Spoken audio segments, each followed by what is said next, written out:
John Parker's life in upscale Crown Point, Indiana appeared to be picture perfect. Married with kids, he and his wife Judy ran a very successful business selling Kirby vacuums, but appearances can be deceiving. On April 17, 2003, Judy called 911 to report that John had been shot outside their car. She told authorities she heard 2 gunshots and saw an unidentified figure in black ran from the scene. Little is known about the early life of John Parker. It's scarcely mentioned that he was born in 1970, had at least one sibling, and lived in Indiana, United States. He came from a middle-class family and was always an entrepreneurial young man with a desire for independence, self-improvement, and a hunger to take on the world.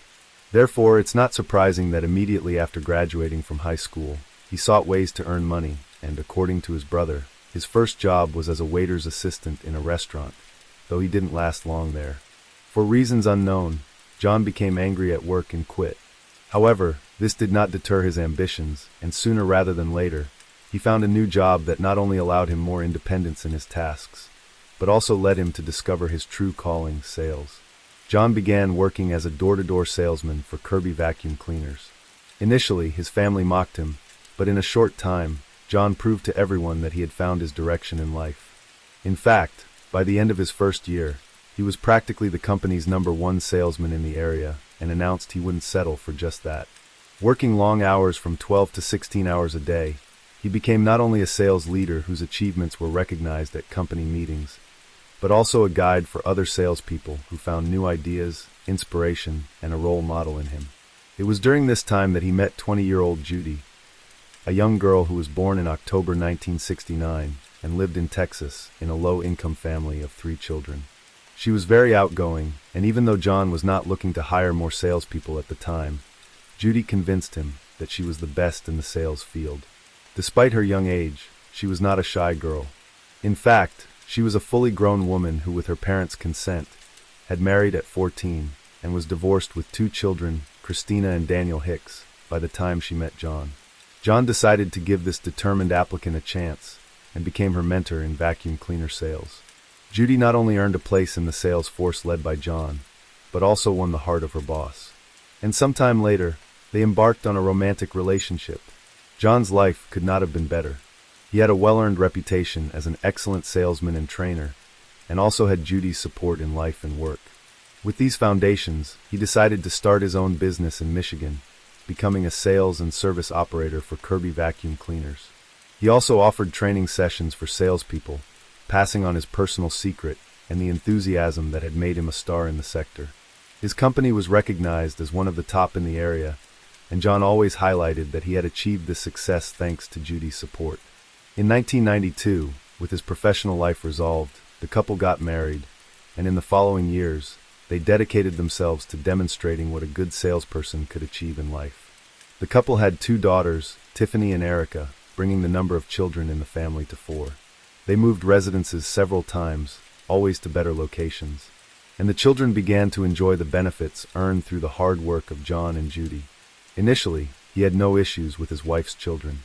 Christina was a sweet little girl, and Daniel was somewhat hyperactive and mischievous. The Parkers enjoyed a good home, excellent schools for the children, high-end cars, and frequent vacations. John was amassing a significant fortune and didn't want to hide it. On the contrary, he used it as an incentive for the young salespeople he trained, showing them what could be achieved through hard work. However, as time passed and Judy's children entered their teenage years, problems began. Christina's choice of friends was terrible, as she chose those with the worst behavior and engaged in drinking with them. Allegedly, according to some sources, she also used drugs. Meanwhile, 13-year-old Daniel was not on a good path either, and seemed to be angry and poorly accompanied all the time. On one occasion, while with a group of friends, Daniel took John's car and drove around the neighborhood, destroying many of the mailbox posts. The next day, John went from house to house paying the owners for the damage caused to prevent them from reporting the boy to the police. Around this time, John was also called to his stepson's school to receive a complaint about the boy's bad behavior. It appears that on this occasion, John ended up hitting the young man, which of course generated tension in the relationship. After 9 years together, Judy finally took her family to Texas, so they could see the humble place where she had grown up and meet one of her brothers who still lived there. During this trip, Judy complained to her brother that her marriage was failing and that John mistreated her children. The truth was that Judy, far from recognizing that her older children were on the wrong path, sided with them, which of course heated up what seemed to be a pressure cooker. If everything was already bad, things worsened when John began to suspect that his wife was being unfaithful with an employee of his company. True to his way of solving problems, John was not a man to sit and stew over a problem, a man of action. To leave no room for doubt, he installed cameras in various parts of the office and finally obtained irrefutable proof that confirmed his suspicions.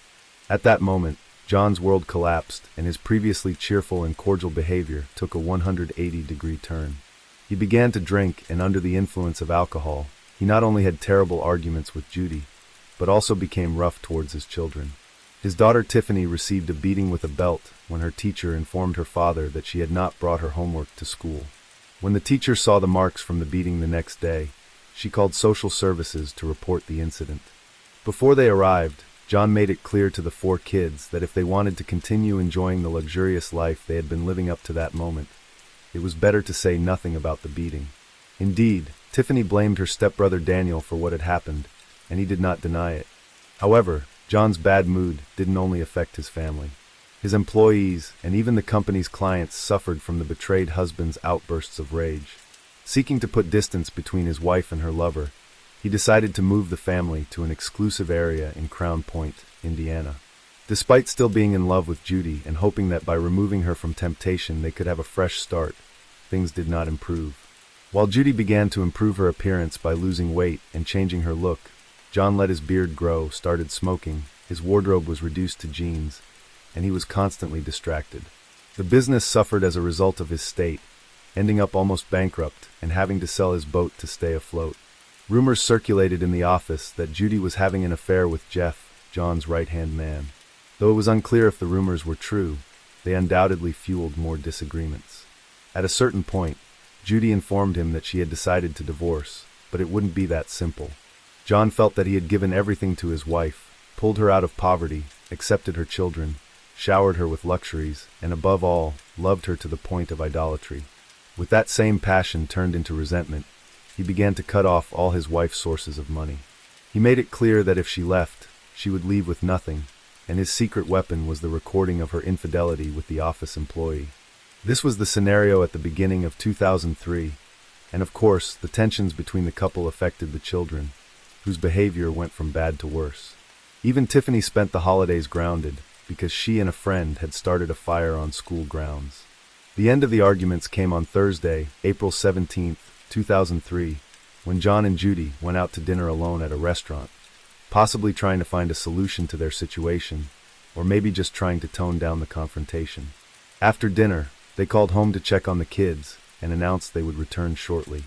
At that moment, Christina asked them to stop by the office because she had left a school notebook there. Leaving the restaurant, they headed to the company, and John took the opportunity to bring the leftover dinner to Jeff, who was supposedly working late. The couple arrived at the office in a deserted industrial area just before 10 p.m. Both entered the office while John talked to Jeff. Judy picked up her daughter's notebook and returned to the car parked outside. Minutes later, John came out of the office and opened the rear door on the driver's side to search for something in the vehicle, when suddenly 2 loud bangs were heard, and John collapsed on the parking lot floor. Instantly, the 911 received calls from Judy and the other from Jeff. As routine in such cases, police and medical assistance units arrived at the scene within minutes. Unfortunately, John, 33 years old, had been shot in the back of the head and was declared dead on the scene. Upon interrogating Judy, who was inside the car at the time of the incident, the woman could practically contribute nothing. She stated she was sitting there when her husband came out of the office, opened the back door on the driver's side, and immediately heard 2 detonations. Judy recounted that her reaction to hearing the shots was to hide, protecting herself with the seat, and when she lifted her head, she only managed to glimpse what seemed to be a man in dark clothing running away from the car. John's wallet was missing, so at first glance, the incident seemed to have been a robbery. But the more the scene was analyzed, the more doubts arose in the investigators' minds. No one besides the couple knew they were going to be there, so a series of questions were formulated. Why would someone be looking to commit a random robbery in an industrial area that had no people in circulation at night? If it had been a robbery, Why did they first take his life, and only then stripped him of his wallet when in plain sight? John was wearing a $20,000 gold Rolex and other easily accessible jewelry. Why hadn't the thief searched the pockets as criminals usually do in these kinds of assaults? More questions than answers. 2 bullet casings were found at the scene of the attack. This matched Judy's account of hearing 2 detonations.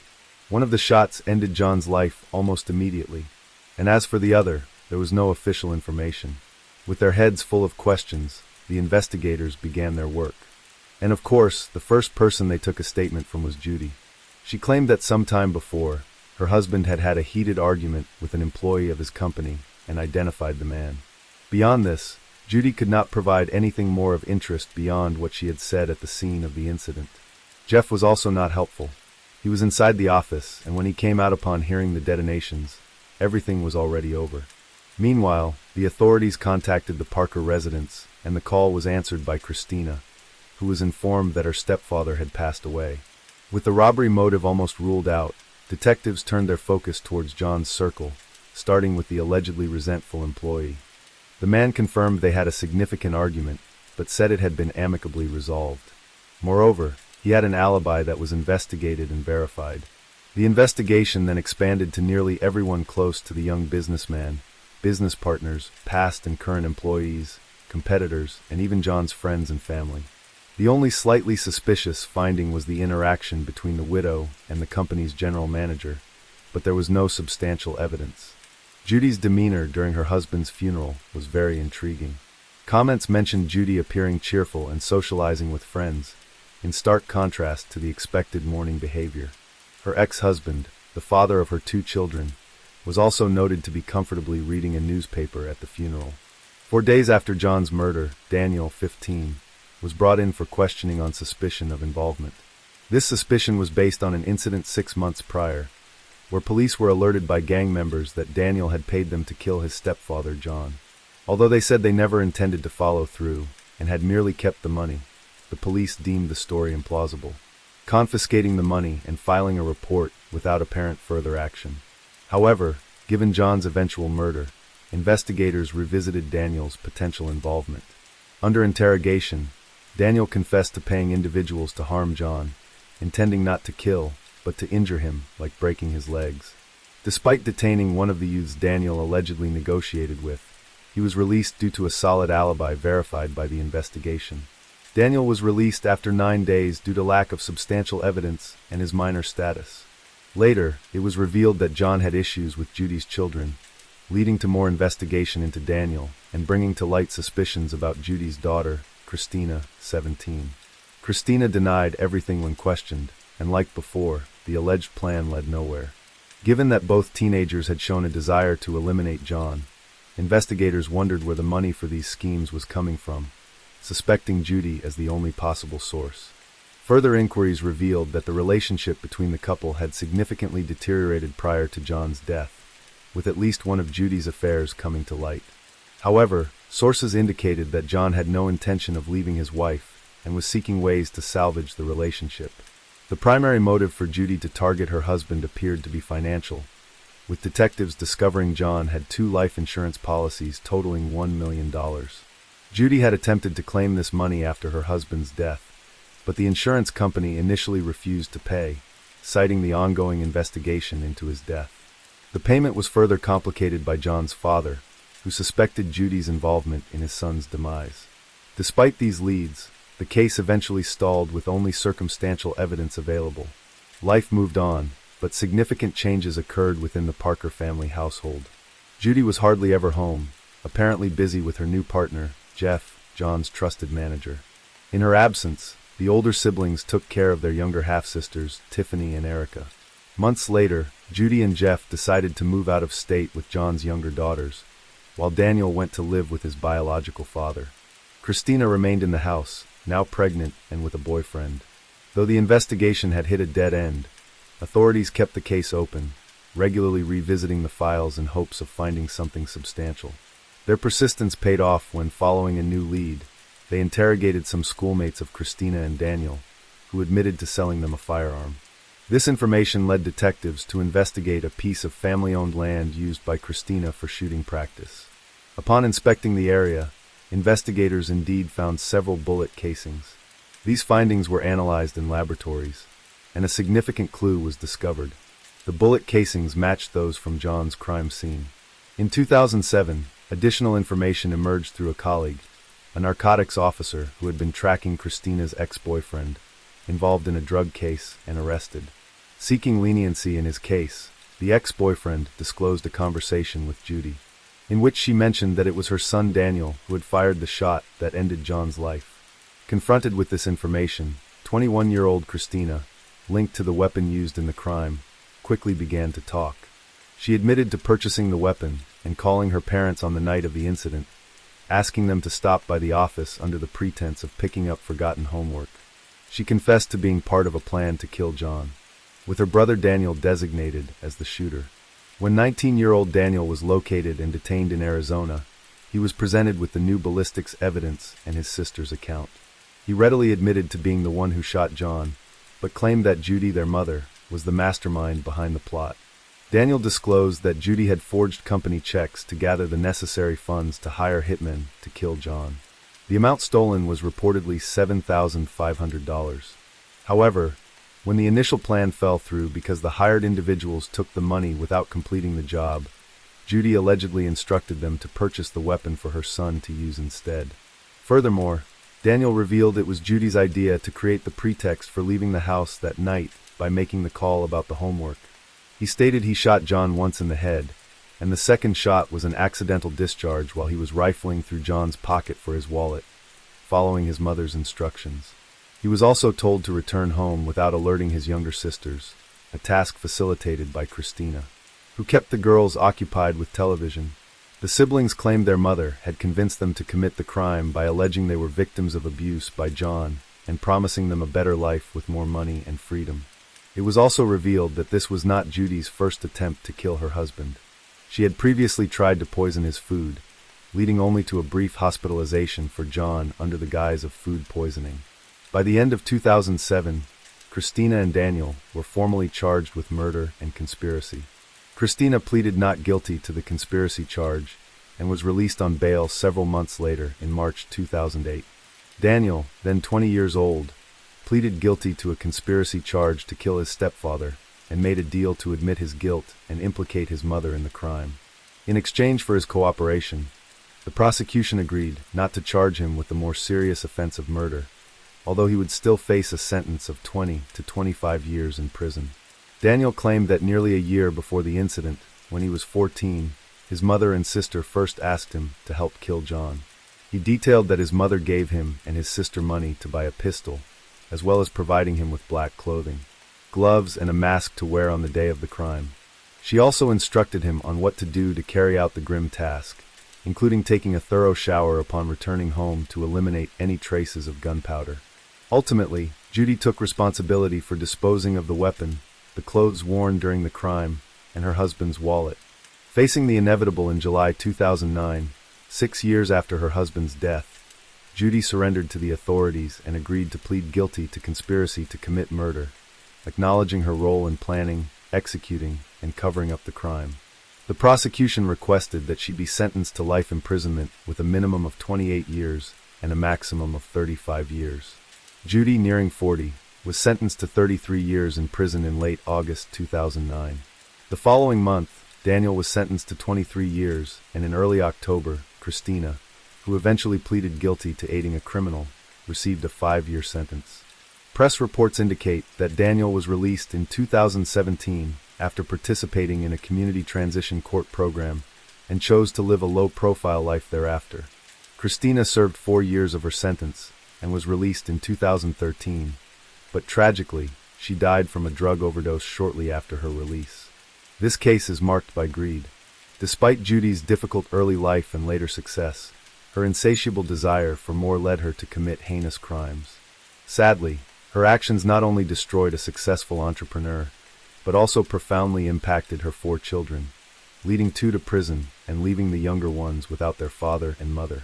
Once again, dear audience, I thank you for your company.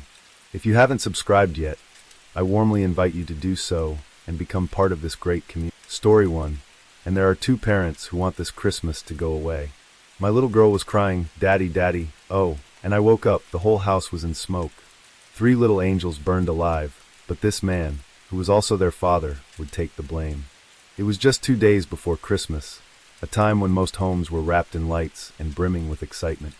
But on one quiet street in Corsicana, Texas, that festive peace shattered in an instant. Flashover. The instant ignition of all combustible material in a room. A flashover had left natural patterns on the floor that all post-flashover fires tend to leave behind, and these had been misidentified. On the morning of December 23, 1991, a fire ripped through the small home of Cameron Todd Willingham and his family. Inside were the couple's 3 young daughters, 2-year-old Amber and 1-year-old twins, Carmen and Cameron. Flames spread quickly, thick smoke filling every room. The little girls never made it out. Their father, Todd, as most people called him, escaped with minor burns. His wife, Stacy Coy Kendall, wasn't home. She'd gone out shopping for Christmas presents at a nearby thrift store. By the time she returned, the house was gone. And so were her children. In the early hours after the fire, investigators began combing through the charred remains of the house, looking for answers. What caused the fire? Could anything have been done to stop it? Was this a tragic accident? Or something more? Suddenly, the father, who was still mourning, became the primary suspect in this case. But how did that happen, you may wonder? In the days following the deadly fire, the smoldering remains of the Willingham home became the center of a full-blown criminal investigation. What had first appeared to be tragic accident was now raising red flags for the authorities. Fire investigators began examining the wreckage, and it didn't take long before they suspected something far more sinister than faulty wiring or a tipped-over heater. Several clues stood out. First, there were unusual burn patterns, what experts described as puddle-shaped char marks on the floor.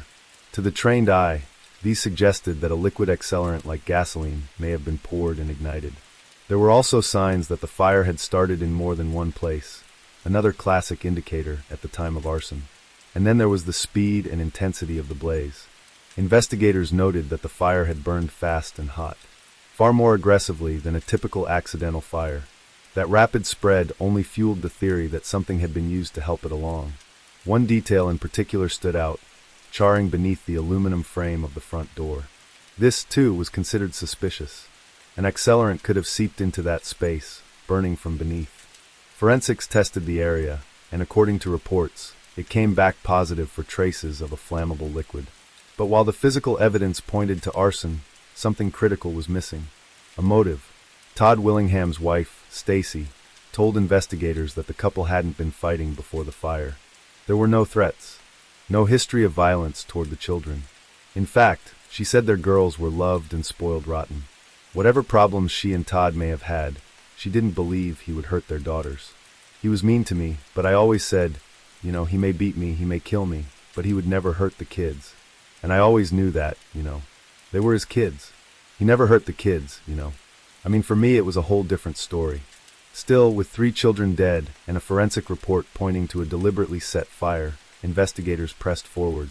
They believed they had enough to go on, and soon the case would move from the ashes of the family home to the courtroom, where every detail would be dissected, debated, and judged. But even in these early days, a quiet tension hung in the air. Was this truly a case of arson? Or were investigators seeing patterns that weren't really there? With 3 children dead and a forensic report pointing to a deliberately set fire, investigators pressed forward. They believed they had enough to go on, and soon the case would move from the ashes of the family home to the courtroom, where every detail would be dissected, debated, and judged. But even in these early days, a quiet tension hung in the air. Was this truly a case of arson, or were investigators seeing patterns that weren't really there? As Todd Willingham stood trial for the deaths of his 3 daughters, the courtroom became a battleground. The forensic evidence was already under intense scrutiny, but the prosecution had more to offer. A jailhouse informant, his name was Johnny Webb. Webb claimed that while he and Willingham were both behind bars, Willingham had confessed to the unthinkable. According to Webb, Willingham admitted to setting the fire intentionally, not just to kill his daughters, but to cover up an injury or death that had been caused by his wife. It was a shocking claim, but it was also murky. None of the girls, when examined after the fire, showed injuries that could confirm that kind of scenario. The bodies were badly burned, yes, but there was no medical evidence of wounds or trauma that predated the fire. Years later, Webb would sit down with journalist David Grant and reveal something shocking. He might have been wrong. He admitted he was on several medications at the time, being treated for bipolar disorder, and that his memory of events was cloudy. He said plainly, "I think I was mistaken." At trial, offered another troubling detail. He said Willingham told him he had burned Amber, the oldest daughter, twice with wadded-up paper, trying to make it look like the children had been playing with fire. But again, no such conclusion was supported by forensic findings. Despite all this, Webb's testimony was used as a key piece of evidence. Prosecutor John Jackson even acknowledged that Webb wasn't the most reliable witness. Yet, interestingly, Jackson later supported Webb's early release from prison, a move that would raise eyebrows in the years that followed. Webb would eventually send Jackson a formal motion to recant testimony, declaring, "Mr. Willingham is innocent of all charges." But Willingham's defense team was never told about this motion. Even more confusing, Webb later recanted his recantation, reportedly asking someone, "The statute of limitations has run out on perjury, hasn't it?" Officially, both Webb and Jackson denied any kind of deal had been made to secure Webb's testimony. But in 2014, a handwritten note surfaced, uncovered by investigators with the Innocence Project, suggesting that a deal may have, in fact, been struck behind closed doors. If true, that could have invalidated Webb's entire testimony. And then came the experts. During the penalty phase of the trial, prosecutors brought in medical professionals to paint Willingham as a dangerous man with a dark and unstable mind. One of them pointed to Willingham's tattoos, a skull with a serpent as a sign of sociopathy. Others zeroed in on posters hanging in his home, an Iron Maiden graphic of a fist punching through a skull, and a Led Zeppelin image of a fallen angel. These, they argued, indicated a fascination with death and possibly cult behavior, and the evidence was Willingham's musical taste and tattoos reflected a dangerous personality. One of the so-called experts, a psychologist, had no published research on sociopathy and only held a master's degree in marriage and family therapy. Yet he was allowed to testify about Willingham's mental state, based solely on art and decor. Then came Dr. James Grigson, better known in Texas courts as Dr. Death. A psychiatrist who had testified in countless death penalty cases, Grigson claimed that based on Willingham's criminal record, he was an extremely severe sociopath who could never be rehabilitated. Grigson had never evaluated Willingham in person, but that didn't stop him from making a 100% certain prediction. Willingham would be violent again. Grigson was later expelled from both the American Psychiatric Association and the Texas Society of Psychiatric Physicians. The APA stated that Grigson had violated ethical guidelines by diagnosing individuals without evaluating them and claiming with absolute certainty that they would commit future violent crimes. Finally, the prosecution examined Willingham's behavior during and after the fire. Some described him as panicked and desperate, screaming for help, shouting that his babies were in the house. Others said his emotions came in waves, frantic one moment, strangely calm the next. At one point he was seen moving his car away from the house as it burned, a decision he explained as a safety measure, fearing the car might explode and worsen the fire. Depending on who you asked, he was either a grieving father doing whatever he could, or a man trying to distance himself from a scene he created. The trial was full of conflicting testimonies, questionable experts, and interpretations of behavior that would later be debated for years. And then there were also witnesses on the day of the fire. Let's go back to that fateful day, when the fire decided to engulf innocent lives. The morning of December 23rd was clouded with smoke, both literal and figurative. As flames devoured the small Corsicana home, neighbors rushed outside in horror. And that's when I seen Todd at his front door, and he started screaming, "My babies, all my babies are burning." Among the chaos stood Cameron Todd Willingham, his hair singed at the chest, eyelids and scalp, with a visible 2-inch burn on his shoulder. His hands and wrists were blackened with soot. But notably one detail would later become a point of contention at trial. He showed no signs of smoke inhalation. That, the prosecution argued, was suspicious. Willingham was handcuffed and taken to the hospital for treatment, a move that, depending on who you asked, was either premature judgment or cautious procedure. But it wasn't just the physical evidence under fire. His actions, or lack thereof, were being watched closely and witnesses had a lot to say. Two neighbors, Brandeis and Diane Barbie, claimed they pleaded with Willingham to go back inside and rescue his daughters. But Brandeis swore he didn't. She said he moved his car away from the house, then sat on a neighbor's lawn and watched the flames grow. All I could see was smoke, she recalled, adding that he never once attempted to charge back into the house. But then came a shift. When the fire intensified and reached flashover, the point when everything in a room ignites simultaneously, firefighters arrived and Willingham's behavior reportedly changed. He became agitated, distraught, to the point of needing to be restrained.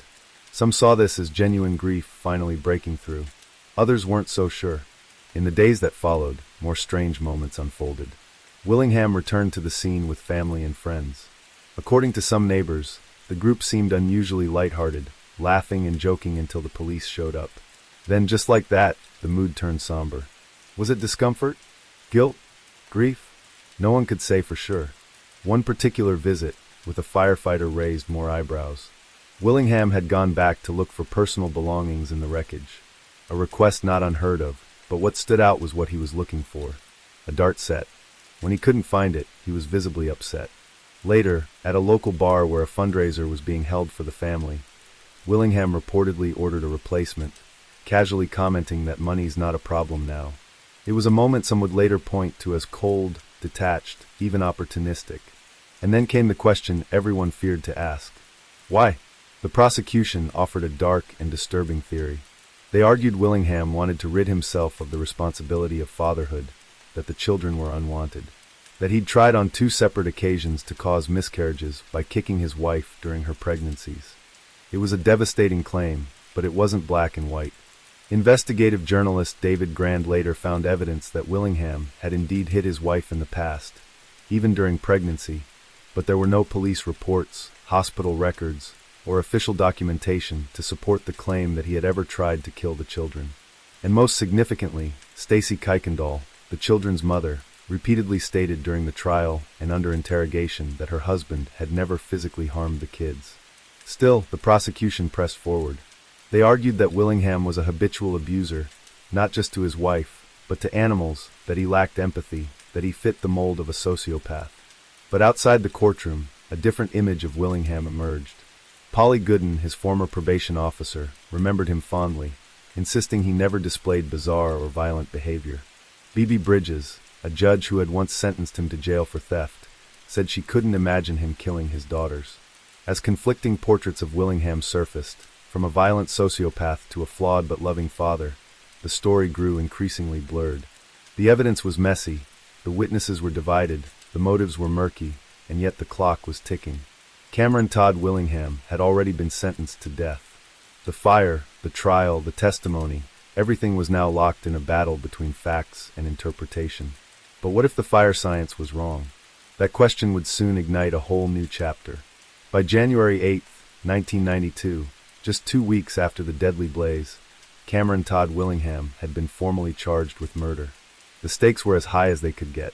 3 young lives lost, a town shaken, and a father now accused of setting the fire that killed his own children. When August rolled around, the courtroom in Navarro County filled with heat of uncertainty.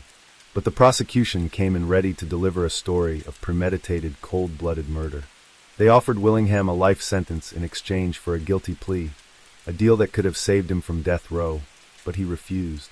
Willingham stood firm and said he wouldn't lie to save his life. It was a bold gamble. At trial, fire investigator Manuel Vasquez told jurors that this fire hadn't been an accident, it had been deliberate. He testified there were 3 separate points where the fire had started, an indicator, in his words, of arson. On top of that, a chemical analysis revealed the presence of mineral spirits, a flammable substance often used in lighter fluid, on a sample taken near the front doorway. To the jury, it painted a shocking picture. And there was more. Willingham had escaped the inferno barefoot, no burns on his feet. To investigators, that was suspicious, suggesting he may have poured the accelerant as he exited, walking through the house untouched by the blaze he'd allegedly set. Several witnesses took the stand to reinforce the prosecution's case. They described Willingham's behavior during and after the fire. Prosecutor John Jackson, years later, doubled down. He said Willingham's injuries were so superficial they looked self-inflicted, an attempt, he claimed, to cast himself as a victim. But not everyone agreed. Journalist David Grant spoke to modern fire experts who believed Willingham's burns, 1st and 2nd degree, were completely consistent with someone caught in a fire before the flashover point. They argued that superficial burns didn't necessarily mean deception. They were just part of the chaos of fire. Then came the refrigerator theory. Jackson had claimed that an appliance had been pushed in front of the back door, blocking an escape route and implying an intentional trap. But two key investigators from the original case, Detective Jimmy Hensley and Assistant Fire Chief Douglas Fogg, told Gran they never believed that fridge had anything to do with the fire. It didn't have anything to do with the fire, Fogg said. There was more doubt. After the fire investigators poured over the house looking for clues about what had started the fire. Starting, you can see them moving through the kitchen. You can see the refrigerator that is blocking the back door exit, which investigators had cited as evidence that it had been moved there to block anyone from escaping through the back door. Later evidence shows that not to be true. Blood gas analysis from the hospital reportedly showed Willingham had not inhaled smoke, contradicting his and others that he tried to save his daughters. But questions lingered. Was the analysis accurate? Could the results have been influenced by timing or treatment at the hospital? In typical Navarro County fashion, prosecutors offered Willingham a chance to prove his innocence with a polygraph. He declined. To some, that looked bad. To others, it meant nothing. Polygraphs weren't admissible in court, and they weren't always reliable. As the trial neared its end, the weight of it all settled into the courtroom like ash. Willingham didn't testify. His defense team called only one witness, the family's babysitter. She didn't present evidence or counter-scientific claims, but simply shared her belief that he couldn't have done it, that in her eyes he wasn't that kind of man. The jury, however, saw something else. They saw the charred remains of a home, the pain of a mother, testimony of an expert who claimed the fire was no accident, and they saw a man who refused to plead guilty, even if it meant facing death. Cameron Todd Willingham was found guilty of murder, and he was sentenced to die. But as new science, new testimony, and new eyes would later show, the story was far from over. After his conviction, Cameron Todd Willingham became just another number in the Texas Department of Criminal Justice system. His journey through death row began at the Ellis Unit. Later, he was moved to the Allen B. Polanski Unit, where inmates live alone in 60-square-foot cells under 23-hour lockdown. It was there that he waited year after year, clinging to his claim of innocence. Meanwhile, the world outside moved on. His wife, Stacy Kuykendall, filed for divorce in 1993, which was granted. On February 17, 2004, Cameron Todd Willingham, at the Texas State Penitentiary in Huntsville, would be executed. Witnesses gathered behind the glass. According to Michelle Lyons, a crime reporter and the prison system's public information director, who witnessed nearly 300 executions, Willingham's final statement was so vulgar, so hostile toward his ex-wife and the people watching, that the warden gave a silent order to start the lethal injection mid-speech. As the drugs entered his system, Willingham raised his middle finger in one final act of defiance. 7 minutes later, he was dead at only 36 years. Todd's ashes were quietly scattered by his parents over the graves of his 3 children in Oakwood Cemetery. In a different cemetery, a gravestone with his name marks an empty grave, a cenotaph. But the case didn't go quiet for long. In December 2004, Chicago Tribune journalists Morris Posley and Steve Mills reignited interest with a scathing investigation. Their reporting exposed glaring flaws in the original fire investigation, and then came the bombshell. Journalist David Gran published a deep dive into the New Yorker, drawing on modern fire science and expert testimony. He revealed what many had long suspected. The case against Willingham may have been built on junk science. Gran's article was based in part on the work of renowned fire investigator Dr. Gerald Hurst. Hurst didn't just question the evidence, he demolished it. One by one, he tore through the claims made by the original investigators.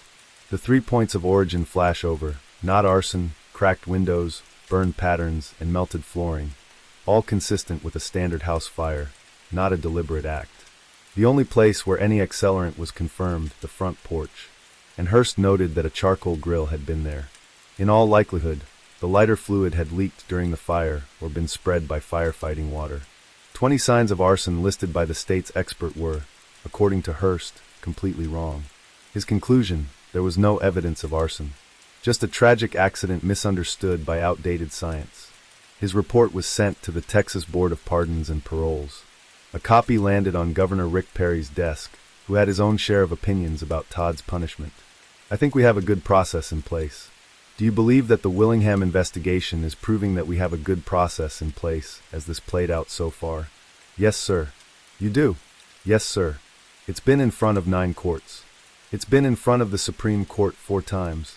You had the wife come down within the last week and stand up and say, "This man told me that he murdered our children." You have the defender who wrote me a letter and said, "This man killed his children. This is a monster who killed his children." They weren't arguing whether Willingham was a perfect man. They were arguing something far more concerning. Did Texas execute someone who didn't commit the crime? And if so, how many more? The flames that consumed the Willingham home had long been extinguished. But the firestorm surrounding Cameron Todd Willingham's conviction refused to die. From the moment of his execution, haunting questions rose from the ashes. Was there ever proof of arson?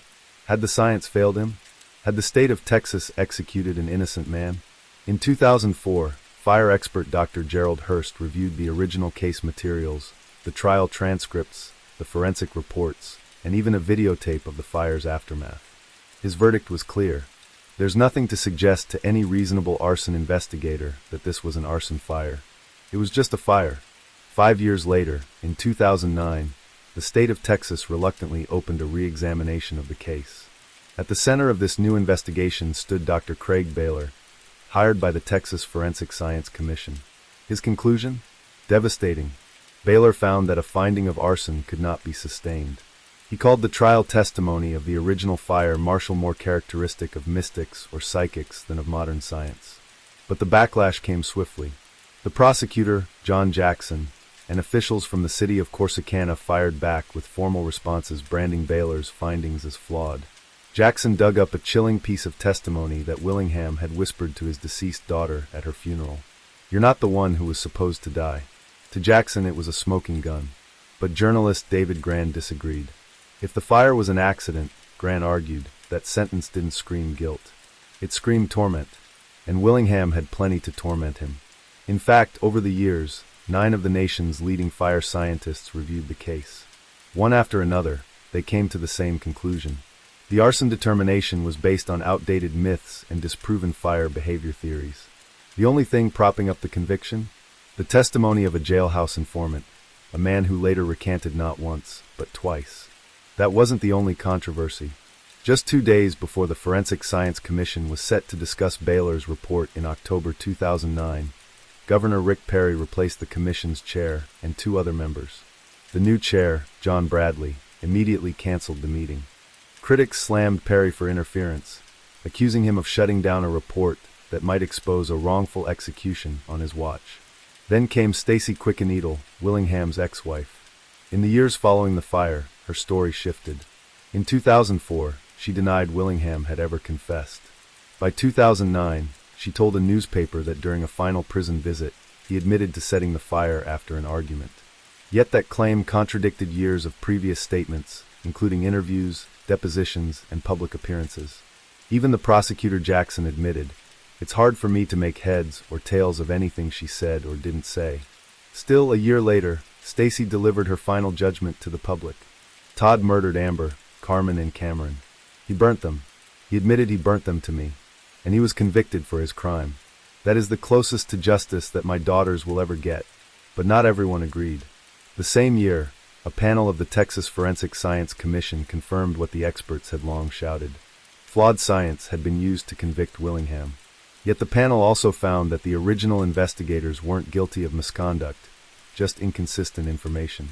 Unofficially, Cameron Todd Willingham's story is still stuck on trial. His story remains a dark parable about the criminal justice system, about how the weight of pseudoscience, political pressure, and human error can crush a man, about how a whisper at a funeral, a jailhouse rumor, and a discredited fire theory might be all it takes to condemn someone. He has died, but the question still lingers. Was he guilty? Or did Texas strap an innocent man to a gurney, ignore the science, and kill him anyway? Story 2. These were the chilling final moments of a 16-year-old. A child who became the third of 4 victims murdered by the very man she once called her dad. To the outside world, the Kaler family was the epitome of the American dream. Successful, beautiful, and seemingly perfect. Neighbors admired them, friends envied them, and strangers wished for a life like theirs. But behind that polished facade lay a storm of secrets, manipulation, and simmering rage. The cracks in their picture-perfect life grew too wide to hide, and when they finally broke, it wasn't just a family falling apart. It was a tragedy that no one could have imagined. James Craig Kaler, the patriarch, appeared to have it all. With a six-figure salary and a stable career, he was the provider of a dream life. His wife, Karen, embodied the perfect housewife and supermom, managing the home and supporting their three kids, Emily, Lauren, and Sean. From straight-A report cards to local sports stardom, the Kaler kids seemed to thrive under their parents. They were everything a family was supposed to be, or so it seemed. Let's rewind the clock, and you'll find the story of how this perfect family was built on sacrifices, compromises, and silent struggles. For starters, Karen gave up her dreams of earning an engineering degree to marry Craig and support his ambitions. The couple tied the knot in December 1985 and moved to Colorado, where Craig had landed a promising job. At the time, Karen was still in her second year of college, with several years left to complete her degree. But she couldn't bear the idea of a long-distance relationship, so Karen made a life-changing decision. She left school to focus on her marriage and Craig's career. It was a sacrifice she wholeheartedly embraced, determined to create a happy life together.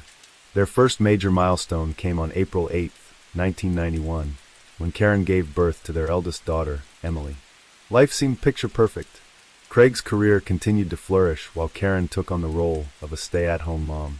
However, Karen's mother, Pat, noticed how Karen was always putting Craig's needs before her own, even after just having a baby.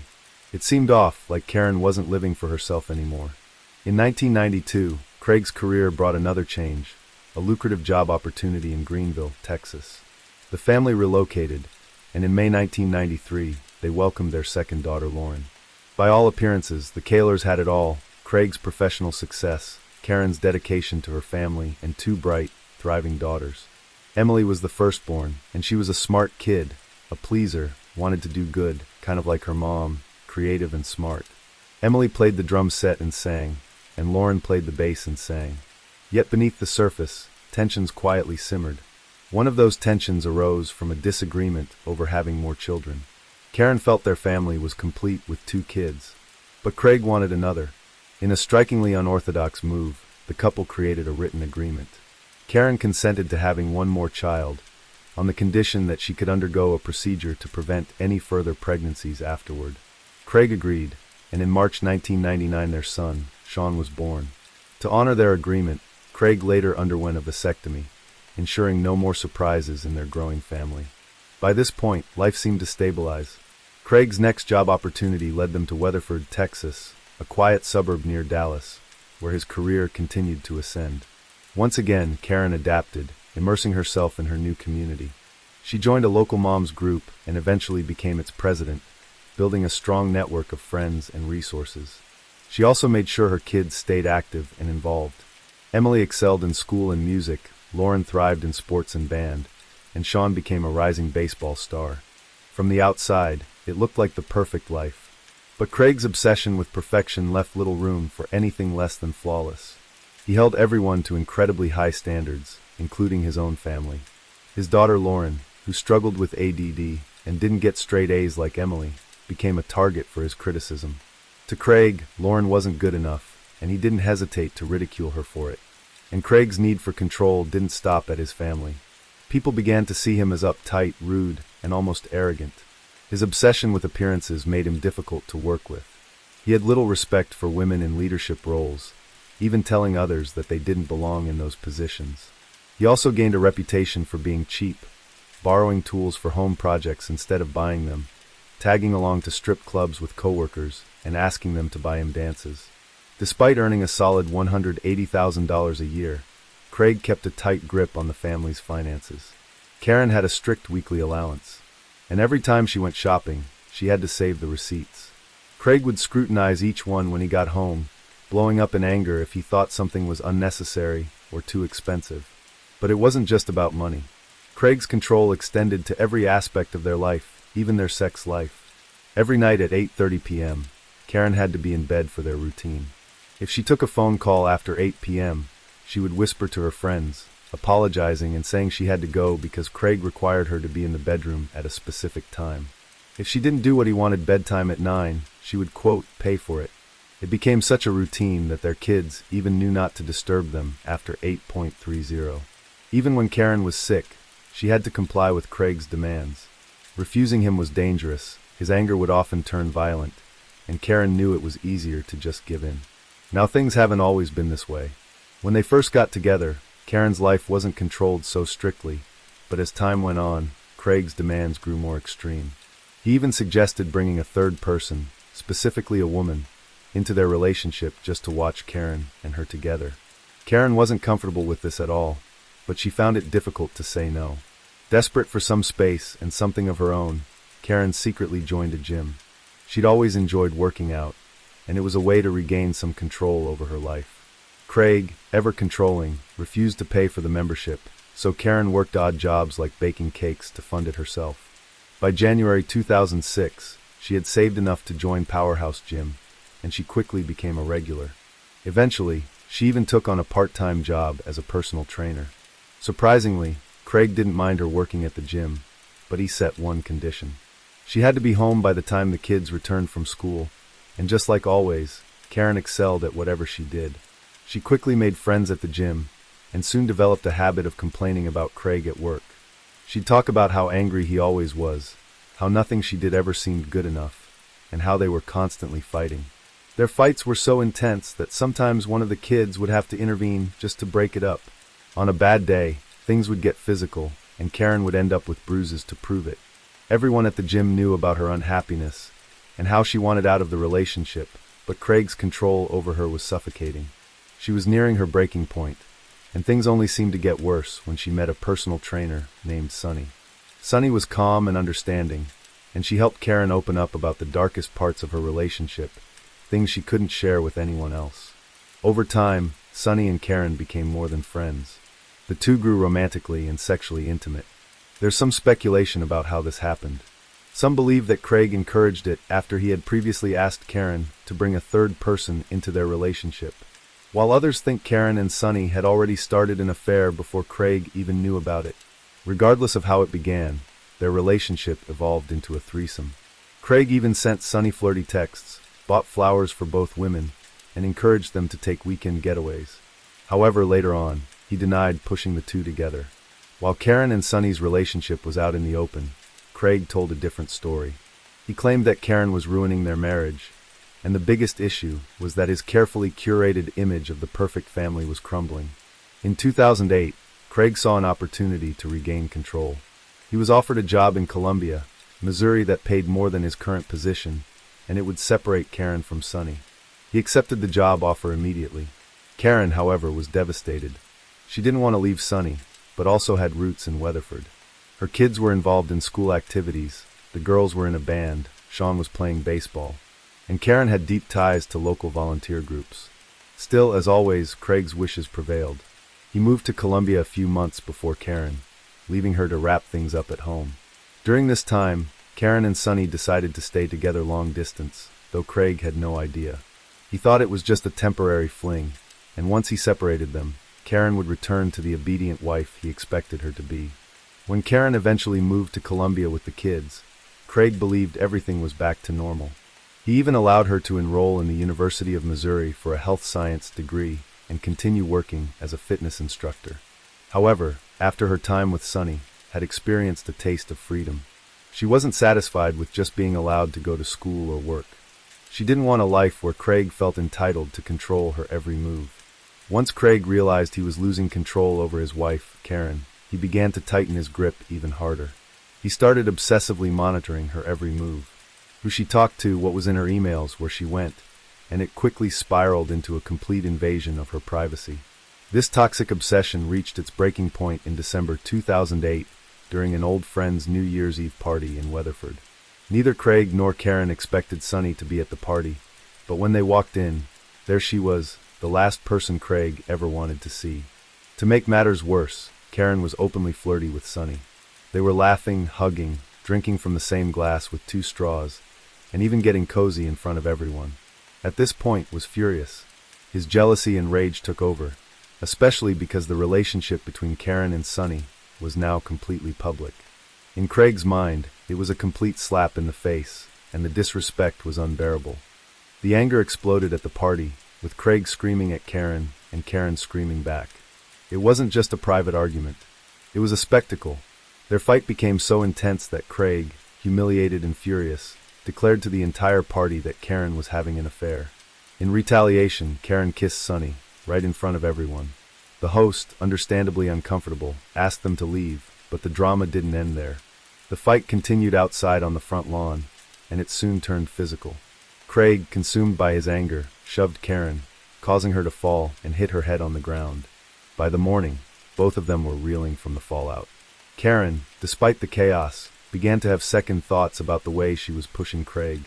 She told Sonny that they needed to take a break from their relationship, but Sonny wasn't having it. She told Karen that the problem wasn't with her, but with Craig. Sonny was deeply concerned for Karen's safety, especially after witnessing his violent outbursts. So, in late January 2009, Karen made the brave decision to file for divorce. She didn't leave the house immediately, but she started sleeping in a separate room. She also continued her long-distance relationship with Sonny. Craig, still obsessively controlling, kept monitoring Karen's emails and even went through her things. He found multiple greeting cards from Sonny and used that to track her every move. Each time Karen made plans to meet Sonny, Craig would follow her, trying to sabotage their time together. His jealousy knew no bounds. At work, Craig became increasingly unhinged. He would carry around a photo album, showing it off to co-workers and saying things like, "Isn't this a happy family? Why doesn't Karen want to be a happy family?" His bizarre behavior made everyone uncomfortable, but Craig didn't seem to notice or care. He was too consumed by his need to control Karen's life. The tension reached a boiling point in March 2009, after Craig gave a speech at a city council meeting. Karen, there to support him, was dragged into another heated argument. This time, Craig's anger turned physical. He assaulted Karen, and she called the police. Craig was arrested for third-degree domestic assault. In her statement to the police, described how Craig physically blocked her exit, cornering her against a cabinet, and how his behavior had grown increasingly violent and controlling over time. Despite Craig's denial of the assault, claiming he was only trying to give Karen a hug, the marks on Karen's body told a different story. Craig was arrested and charged. Karen moved out of their home, taking the kids with her, and rented a place on the other side of Colombia. She also withdrew $50,000 from their shared bank account, signaling that she was finally breaking free from Craig's toxic and dangerous control. Now, the arrest of Craig was nothing short of devastating. As a city official, his actions were front-page news, and when his bizarre and unsettling behavior at work came to light, it only made things worse. Eventually, the city issued a public statement saying Craig resigned due to difficult family issues, but the truth was far more complicated. The fact that he had been fired, not by choice, was a blow to his already fragile ego. He couldn't handle the fact that his once perfect reputation was now in tatters, no job, no family, and no control over anything. Craig packed up and left his house, heading back to his parents' farm in Kansas. He hoped that hard work on the farm would help clear his mind, but the distance didn't make things better. If anything, it fueled his obsession with Karen, his ex-wife. Craig couldn't understand why Karen had left him. In his mind, he had been the perfect husband. He had provided everything, and yet she walked away. He refused to accept that his controlling behavior could have pushed her to the brink. At this point, he still stalked her, reading her texts, emails, and even her cards. He couldn't let go, and he blamed Sonny for everything. When Sonny sent Craig a text telling him Karen didn't love him the way he thought, Craig became enraged. He started calling Karen and Sonny names, using homophobic slurs. Even though he had been okay with Karen's relationship with Sonny, as long as he could watch and be involved in some twisted way. But what really pushed him over the edge was his daughters turning away from him. They were tired of his controlling ways and wanted to make their own choices. Emily, his oldest daughter, was the first to break away.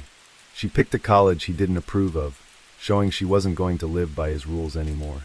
To Craig, this felt like a slap in the face. He blamed Karen even more, saying she had brainwashed the girls into going against him. Things only got even worse when one of his daughters posted on Facebook, admitting she was bisexual. Instead of supporting her, Craig saw this as another reason to lash out. He was convinced their mom had influenced this too.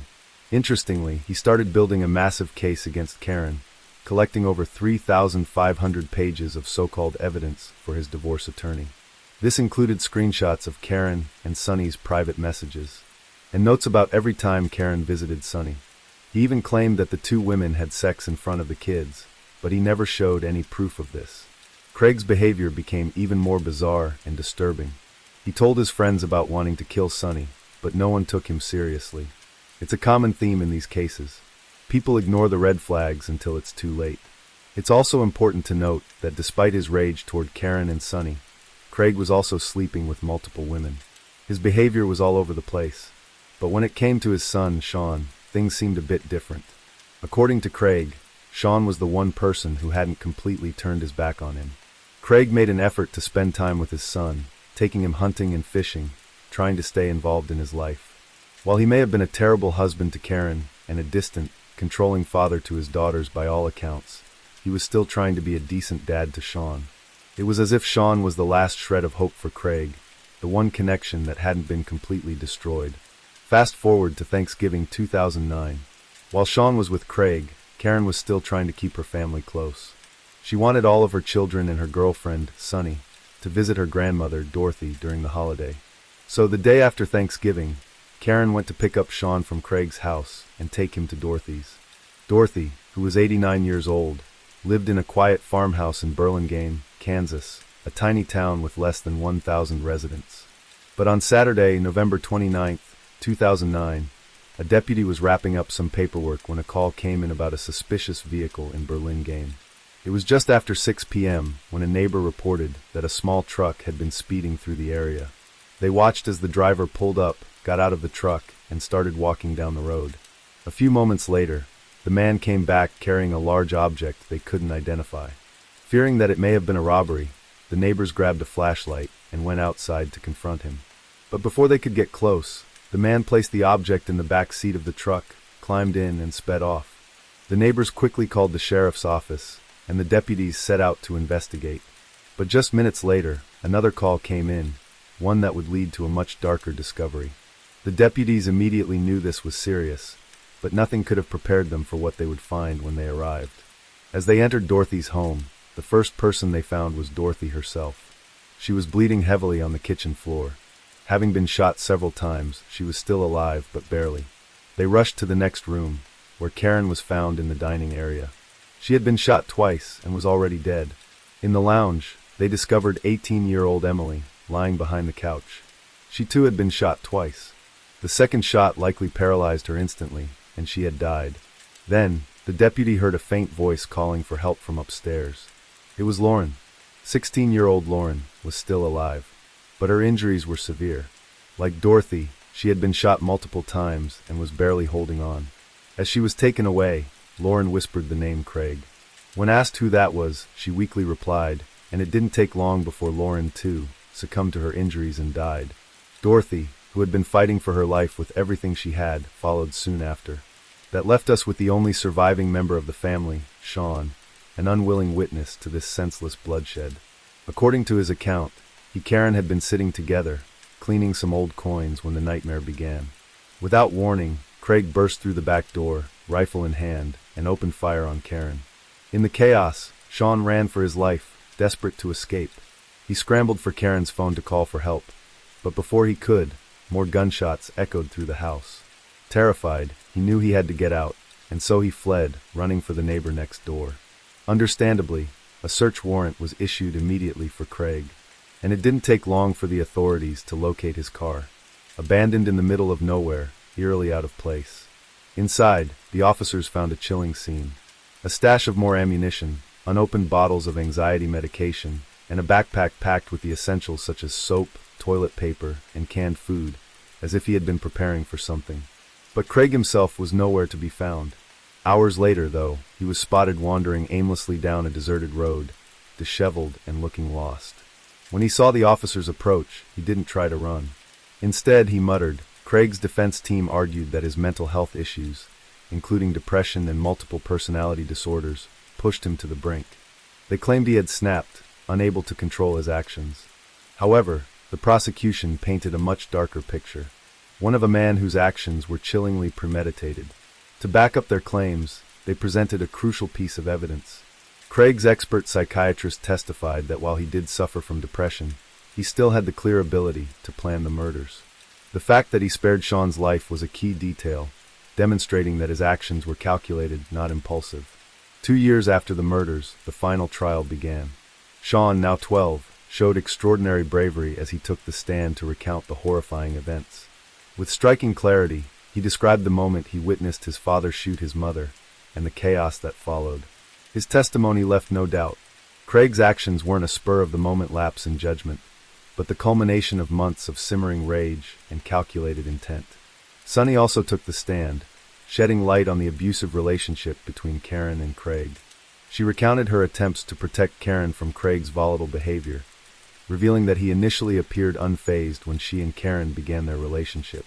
However, his demeanor shifted drastically, becoming hostile only after Karen decided to leave him. However, Sonny also admitted that her testimony was based on memory and what she had heard from Karen, without physical evidence to back it up. After just 2 hours of deliberation, the jury reached a unanimous verdict. Craig was guilty of capital murder. His plea of insanity was rejected, leaving him to face the harshest punishments, either the death penalty or life without parole. Taylor showed no emotion today as he heard his fate. The execution sentence comes as retribution for the shooting deaths of 4 family members. The court at this time sentences the defendant for the crime of capital murder to death. James Craig Taylor opted not to speak on his own behalf, and even asked if he could leave the room to avoid hearing the victim impact statements.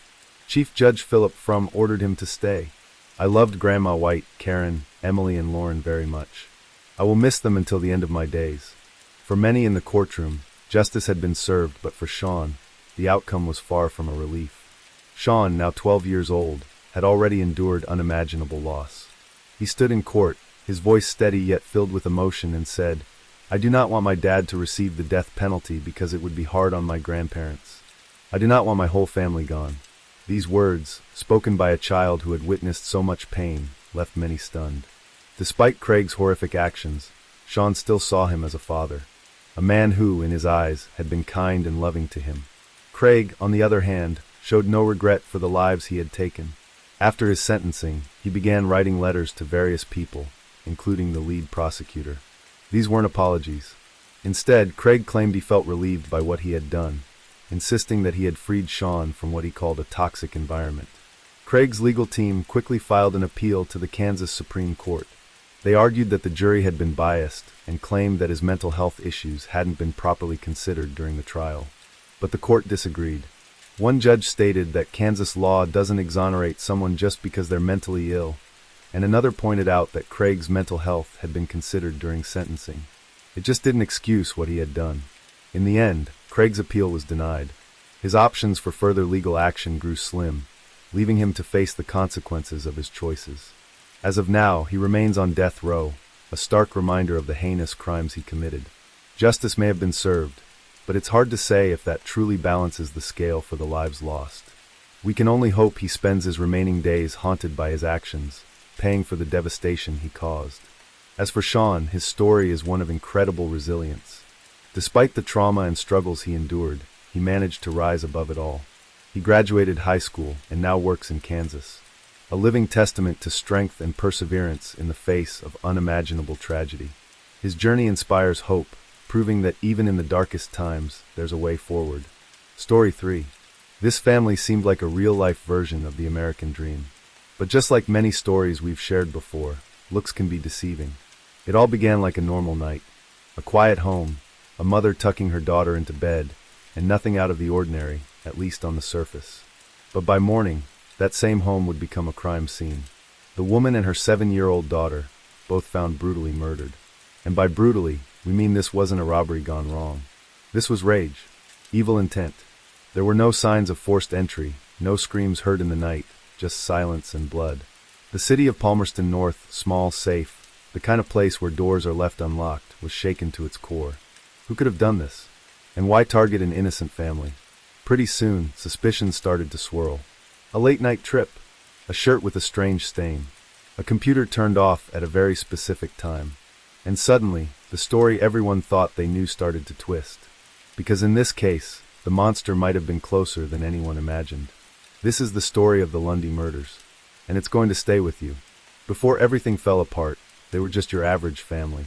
Mark, Christine, and their daughter Amber. a tight-knit trio living in Palmerston North. Mark and Christine had been married for 17 years, and Amber, well, she was their whole world. Their only child. Bright, bubbly, and loved by mom and dad. They ran a business together, selling kitchen sinks. Nothing glamorous, but it paid the bills most of the time. Behind the scenes, though, things weren't quite as stable as they seemed. The company was constantly in debt, often owing their supplier close to $100,000. And instead of pulling back, Mark went overboard. In 1999, he made a bold move. He bought 2 plots of land in Hawke's Bay to grow grapes. Dreaming of a vineyard maybe. A fresh start, but dreams like that don't come cheap. The landowners later testified that Mark missed multiple settlement dates. Penalties started piling up, interest rates climbing as high as 14%. By August of 2000, the Lundys were drowning in debt, owing nearly $140,000 in penalty interest alone. And the final payment deadline was August 30th, the exact day Christine and Amber were found dead. Now, just 5 days before the murders, the couple had signed papers to increase their life insurance from $200,000 to $500,000. Christine's signature is still fresh on the page, but the new policy hadn't been processed yet. The insurance rep, Bruce Parson, made that clear. The increase wasn't active. Still, Christine was dead before the paperwork went through. After the murders, Tower Insurance did cover $75,000 of the Lundy mortgage, but there was no big payout. No $500,000 check. Just grief and suspicion. From the outside, it looked like a family chasing big dreams. But underneath, the cracks were already forming. Before we dig into those cracks, let's take a step back to Tuesday, August 29, 2000. It was a chilly, uneventful day in Palmerston North, the kind of day most people would forget. But by the next morning, that quiet little town would never be the same again. That morning, Mark Lundy climbed into his car and hit the road for Wellington. It was just another business trip for him. Selling kitchen sinks and fittings was his everyday grind, and these work travels were nothing new. Sometimes he'd be gone overnight, sometimes just for the day. Nothing about that Tuesday raised any red flags. At around 5 o'clock in the evening, Mark checked into the Foreshore Motor Lodge in Patwan, a peaceful suburb in Lower Hutt. The receptionist saw nothing unusual. He got his room key, settled in, and from the outside, it looked like everything was normal. He had an alibi, and apparently, no reason to head back home. Just 30 minutes later, at 5:30, his cell phone rang. It was a call from home, either Christine, his wife, or their daughter Amber. They chatted for about 8 minutes. Mark later told police that one of them mentioned they were going to grab dinner at McDonald's. That detail checked out. Police later found a McDonald's receipt in the Lundy home time, stamped at 5:45 that evening. It was solid proof that Christine and Amber were alive at that time. An ordinary moment frozen in grease-stained paper. But things slowly began to shift. At around 7 o'clock, Christine answered a phone call from a friend. She sounded normal. No panic, no strange tone, no hint that anything was wrong. Whatever horror was about to unfold in that house hadn't happened just yet. Meanwhile, back in Patwan, Mark kept going about his evening. At 8:28, he made a phone call to a business associate to talk about an investment in a vineyard project in Hawke's Bay. But back in Palmerston North, something sinister was creeping in. The last sign of life in the Lundy home came at 10:52 that night, when the family computer was manually shut down, not unplugged or crashed, properly turned off by someone. That simple action raised alarm bells. Some believed it marked the moment when the killer finished what they had come to do. Later that night, at 11:30, Mark made another call, but this time not to a business partner. He contacted an escort service in Patwan. A woman was sent to his motel and reportedly left around 1 in the morning. This detail would later become a cornerstone of his alibi. How could a man be involved in a brutal double murder in another city while hosting a visitor at his motel room? But it wasn't the escort's visit that would flip this story upside down. It was what happened the next day. On Wednesday, August 30th, sometime mid-morning, Christine's brother, Glenn Wedgery, came by the house. He had a business matter to discuss with her, but when he knocked on the front door, no one answered. He walked around the back and noticed the ranch slider door was unlocked. As he walked inside, he found Christine's lifeless body on the bed, covered with blood. She had been struck in the head multiple times, so violently that fragments of bone and brain had splattered the walls. In the doorway of her bedroom, Amber was found face down on the floor, still in her nightgown. She hadn't made it far. Like her mother, She too had been attacked, with the same level of brutal force. The killer showed no mercy. This wasn't just murder, it was rage. Police rushed to the scene, and immediately knew something was off. A back window looked like it had been tampered with, maybe to stage a fake break-in. But there was blood on the frame, and it belonged to Christine. It felt like the killer had tried to make it look like someone had broken in, but only after the killings were done. The scene was both vicious and calculated. At first, it looked like a robbery. A small jewelry box was missing, which led investigators to wonder if someone had broken in for valuables. But nothing else of value was touched. Why take only a trinket box and leave everything else behind? This wasn't a random act. It felt personal. The injuries were so extreme. Detectives believed the weapon was something like a tomahawk, small, sharp, easy to swing, and just as easy to get rid of. That led to the biggest question of all. Who would do this? Who had a reason, the opportunity, and the time? That's when the focus turned to Mark Lundy. Police believed he was responsible. But here's the twist. Depending on which version of the case you follow, they couldn't even agree on when it supposedly happened. In one version of events, Mark left his motel after the business calls, drove more than 150 kilometers back to Palmerston North, killed his wife and daughter, then sped back to Petwan without anyone noticing he was gone. Another theory sent even more chills down spines. According to that version, the murders didn't happen during the evening hours. Instead, they claimed Mark Lundy snuck away from his motel sometime after midnight, right in the tiny window between making a call to an escort service and the woman arriving at his room. That gave him less than 1 hour to drive all the way back to Palmerston North, brutally murder his wife and daughter, clean himself up, and return to the motel like nothing had happened. Think about that. Less than 60 minutes to cover over 300 kilometers, commit a savage double homicide, and get back without a trace of blood, guilt, or evidence. No one saw him on the road. No traffic cameras caught a glimpse of his car. No petrol receipts.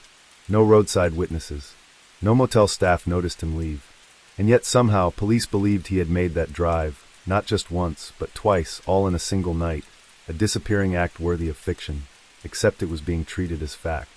Then came the moment that would divide a nation, not in the courtroom, but at the gravesite. They say grief hits everyone differently. Some people shut down, some collapse, and some wailed in the sky. But when Mark Lundy buried his wife and his only daughter, his grief didn't just spill out. It exploded in front of cameras. It wasn't quiet. It wasn't subtle. It was broadcast. Just days after Christine and Amber were found slain in their home, a funeral was held. The church overflowed with mourners. The entire town felt broken. 2 innocent lives had been ripped away in the most violent way imaginable, and there were still no arrests. People came to grieve, to remember, to find peace. And then Mark Lundy arrived. Staggering between friends, he could barely stay upright. Cameras rolled as he sobbed uncontrollably. His face contorted in agony. His cries echoed. He shook violently, collapsed to the floor, and had to be held up by those around him. It was the kind of grief most people hope they'll never experience. But for others watching, it was too much. Something about it didn't sit right, and slowly something dangerous began to grow. That display of grief, which should have been a private moment of mourning, became a public referendum on guilt. Was he crying too much? Was it real? Or was it a performance hiding something darker? Years later, in 2018, even the Court of Appeal acknowledged the impact of that scene. They believed jurors were likely exposed to repeated broadcasts of Mark's funeral breakdown during his trial. It could have been in the courtroom on a nearby screen, or maybe during lunch breaks while the news blared in the background. Either way, the image stuck. Jonathan Eaton QC, Mark's own defense lawyer, didn't sugarcoat it. He said the footage made Lundy look pathetic, almost comedic. The man seen flailing and wailing at his family's funeral had become more than just a grieving husband. He had become a suspect, trapped in the spotlight of public doubt. Whether it was intentional or not, the public spectacle of that day planted a seed of doubt, and in a case already plagued by blurred timelines and elusive evidence, that seed may have grown into something fatal. Because in the court of public opinion, grief that looks too big can sometimes feel like a lie. From the moment investigators stepped into the Lundy home, it was clear this wasn't a simple break and gone wrong. There were no signs of a struggle downstairs, just silence. And then upstairs, an explosion of brutality. Blood everywhere. Bone fragments. A child's body crumpled in a doorway. A woman bludgeoned so viciously, her skull shattered. For weeks, police searched for a motive, a suspect, a weapon, anything that would make sense of what happened that night. And then a breakthrough. Or at least, that's what it looked like. Inside Mark Lundy's car, police found a polo shirt tucked away in a zipped-up tool bag. It was stained, too small to notice at a glance, but enough to raise suspicions. The shirt was sent off for testing. At first, they found nothing conclusive. But then came the second round of testing, and that changed everything. A laboratory in Texas, yes, Texas, examined the shirt and came back with a shocking claim. The stains contained central nervous system tissue, human brain or spinal cord matter. According to the Crown, it was Christine's. Specifically, her brain tissue had somehow ended up on her husband's shirt. It was the kind of detail that doesn't just suggest guilt. It screams it. Who, after all, gets their spouse's brain matter on their clothing by accident? The prosecution's story sharpened like a blade. They said Lundy had driven all the way from Patwan to Palmerston North late that night, silently entered the home, and hit his wife and daughter to death. Then he drove back, cleaned himself up, and called an escort to solidify his alibi. They claimed he stuffed the shirt in the car afterward, stained with the very evidence that would betray him. But here's where things unravel. The science behind the testing, called mRNA analysis, was cutting-edge, controversial, and according to some, unreliable. It had never been used in a criminal trial before. Not in New Zealand. Not anywhere. Experts clashed in court. One side insisted the brain tissue was unmistakable and damning. The other said the results were riddled with flaws, prone to contamination, and should have never been admitted as evidence. Even the timeline didn't sit right. The prosecution had originally claimed Lundy committed the murders around 7 p.m., but then the evidence didn't line up. The phone records, the McDonald's receipt, the call to the escort, all of it suggested he was nowhere near Palmerston North at that time. So they changed the theory. Now they claim the murders happened closer to midnight, that he made the 3-hour drive in a disguise, using extreme speed under cover of darkness, in a window of time barely wide enough for everything he allegedly did. All this just to get back to his motel before sunrise, with no blood in his car, no witnesses, and no physical weapon ever recovered. The defense tore it apart. They said the timeline was absurd, the evidence questionable, and the science untested. But by then, the image had been planted. A man with his wife's brain on his shirt. A husband, a father, or a monster. During the retrial, the prosecution changed their story. Now the murders had to happen after 10:52 p.m. A theory they previously argued was impossible. It looked desperate. The defense hammered the inconsistency, calling it trial by timeline gymnastics. Because if Lundy couldn't have made that journey, if he couldn't be in two places at once, then everything else collapsed. Still, the Crown insisted the science overruled the clock. The shirt had brain tissue. The motive was debt. The means were rage. The timeline? They said it was just tight, not impossible. But for many watching the case unfold, that wasn't just a stretch. It was a canyon leap. Because this wasn't just a question of, could he do it? It became a question of, is it even possible? A second trial. That's what Mark Lundy faced in 2015. Nearly 15 years after his initial conviction, a revised case was built, complete with fresh legal arguments, expert testimonies, and an entire reworking of the timeline that had once betrayed him. The first trial had sent him to prison for life. But after the Court of Appeal ruled in 2013 that his conviction was unsafe due to a combination of controversial science, an inconsistent timeline, and media influence, the case was reopened. So Lundy found himself back in the dock, this time with new evidence, new questions, and a new chance to argue his innocence. But was it really a fresh start? The key pieces of evidence were the same. Brain tissue on Lundy's shirt, the financial motive, and the suspicious timeline. The defense was still going to fight the credibility of the forensic evidence. They had to. But what about the motive? The timeline? Could they build a case strong enough to counteract the years of speculation, media frenzy, and courtroom drama? The prosecution stuck with the brain tissue theory, arguing that it could only have come from Christine's head. But the defense wasn't having it. They tore apart the validity of the forensic findings, calling the mRNA analysis an experimental science. They questioned whether the analysis truly proved anything about the tissue, particularly when it came from a contaminated sample. Then came the timeline. The prosecution's case still hinged on the idea that Lundy could have driven from Patwan to Palmerston North, killed his wife and daughter, and returned to Patwan, all in the dead of night, within a time frame that defied basic logic. But this time, The defense argued it wasn't just a stretch. It was impossible. They called into question every single assumption the prosecution had made. But what about the motive? The defense wanted to know why Lundy would kill his wife and daughter just days after increasing their life insurance payout. Sure, the prosecution said it was all about the debt, but it didn't add up. Why murder your family when there were easier ways out? Why would the debt-ridden businessmen go to such lengths when the insurance policy hadn't even gone into effect yet? And let's not forget the media circus. By the time of the retrial, Mark Lundy's face was etched into the public consciousness. The funeral footage had already been played to the point of it nauseating the viewer, and the perception of him as a grief-stricken father, who might be faking it, still haunted the jury. His dramatic outburst at the funeral had been analyzed endlessly. Too much grief, they said. Was it genuine? Or was it all just an act? As the defense painted Lundy as a victim of circumstance, it felt like a battle of facts versus perception. On one side, the prosecution clung to the scientific evidence, even if it was controversial. On the other, the defense tried to poke holes in every single assumption, from the forensic evidence to the timeline to the motive, all while painting a picture of a man who had been wrongfully accused. But in the end, after all the arguments, expert testimony, and battles over science, the jury's decision would come down to one question. Was Mark Lundy truly guilty of 2 brutal murders, or had the system failed him? The retrial would conclude in Mark Lundy's conviction once again, guilty of murdering his wife Christine and daughter Amber. The timeline discrepancies, the questionable forensic science, and the shattered public perception weren't enough to save him this time. The battle for truth, however, wasn't over. Lundy's lawyers promised an appeal, but it would be years before the final resolution. In the hours following the brutal murders of Christine and Amber Lundy, the first person to arrive at the crime scene wasn't a detective or a police officer. It was Paul Peterson, Christine's brother, and in the chilling silence of that moment, everything about his presence seemed off-kilter, as though fate had placed him in the center of a storm that would rattle the very foundations of his family's world. It started as any other day in the sleepy town of Palmerston North. But for Paul, the day would be branded in his memory for reasons that would haunt him for the rest of his life.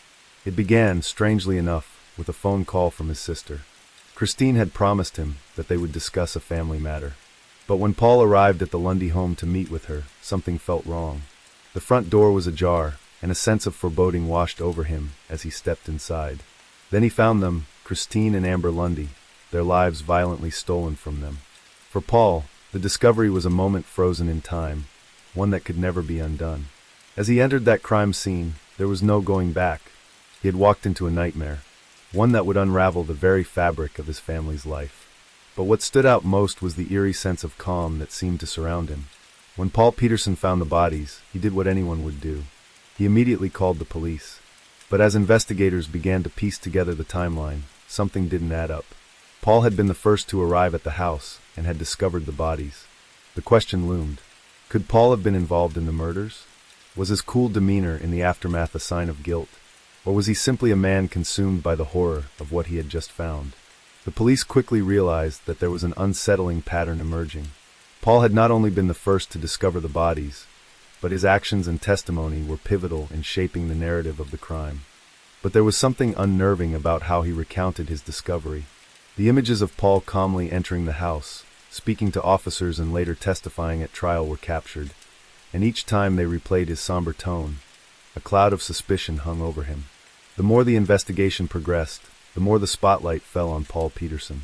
As Mark Lundy was arrested and charged with the murders of his wife and daughter, Paul Peterson remained in the shadows almost as a ghost, the silent witness to it all.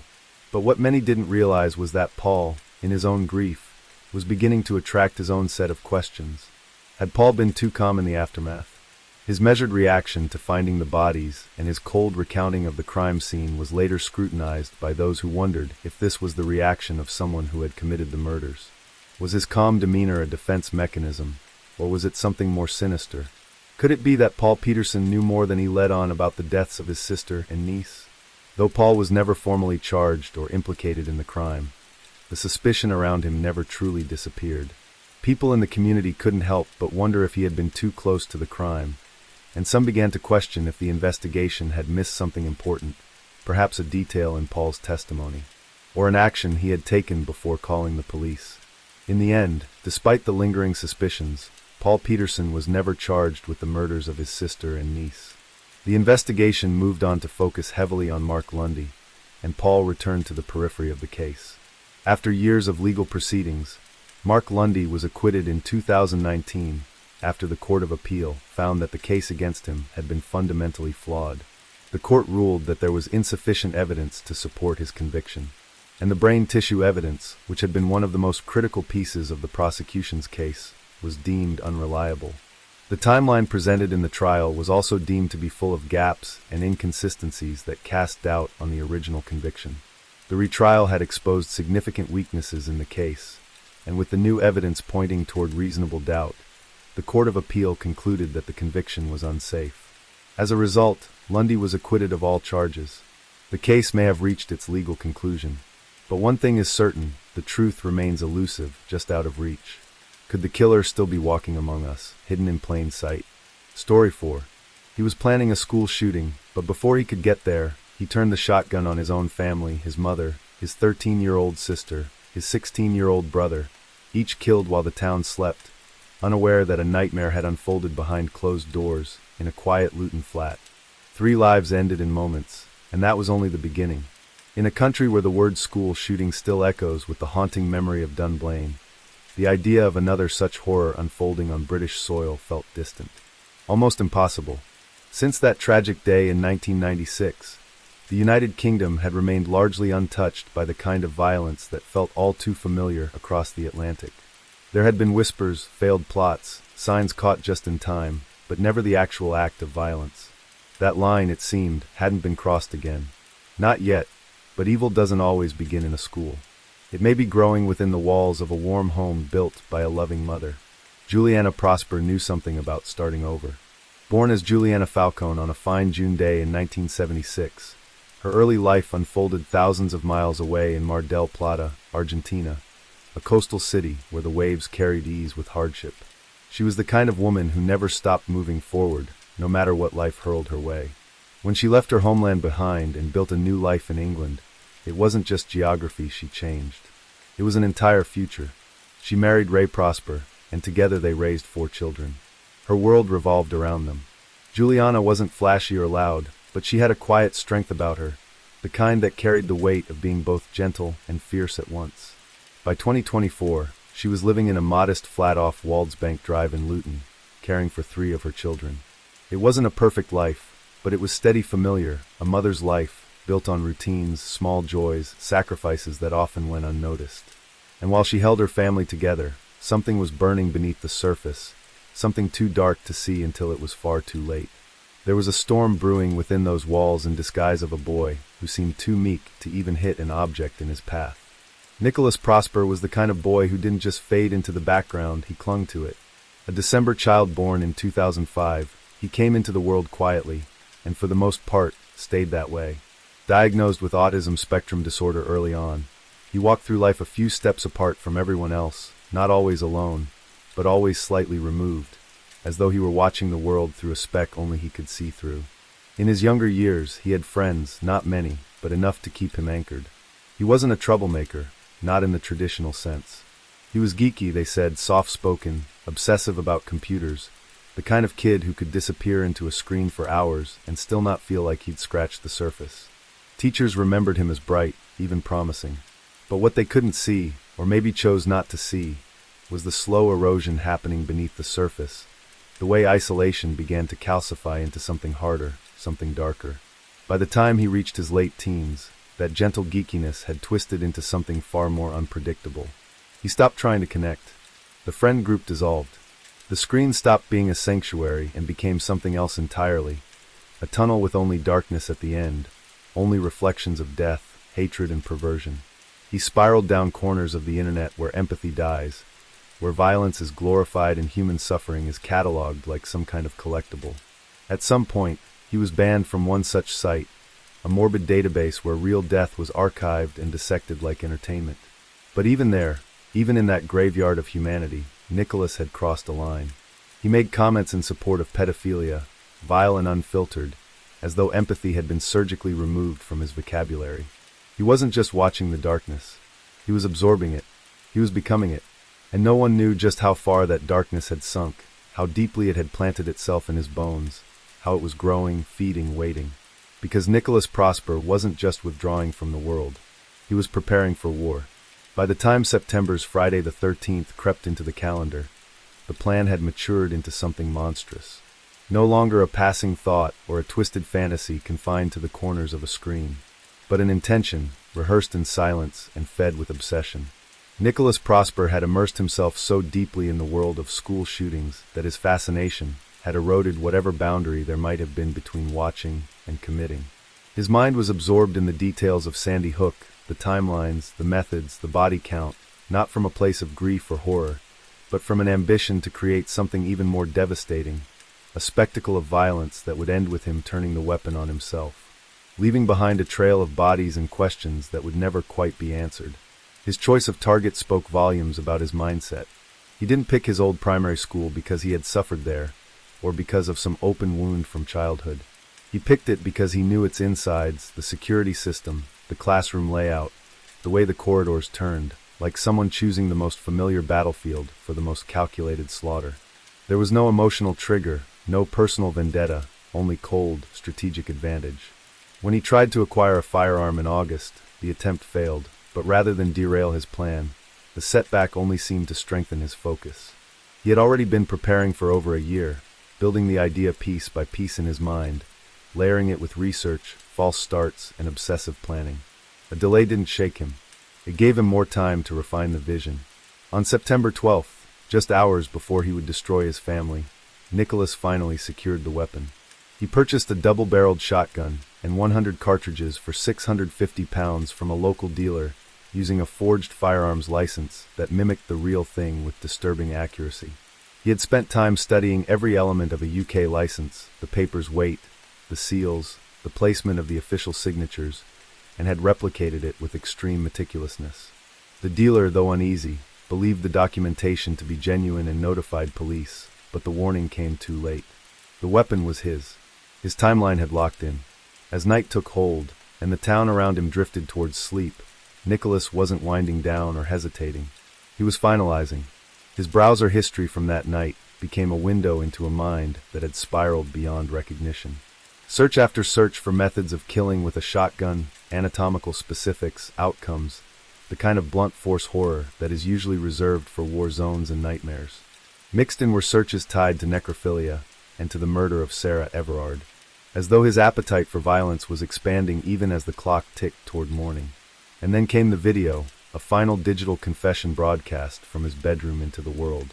He described himself as a follower of Clementine, a fictional character from the Walking Dead video game series, latching onto her image not for her humanity, but for some twisted, symbolic allegiance that only made sense in his fractured reality. He spoke poison about his sister Giselle, referencing a choice she had made in the game months earlier. A moment so trivial that it might have been laughable had it not been spoken with such vile certainty.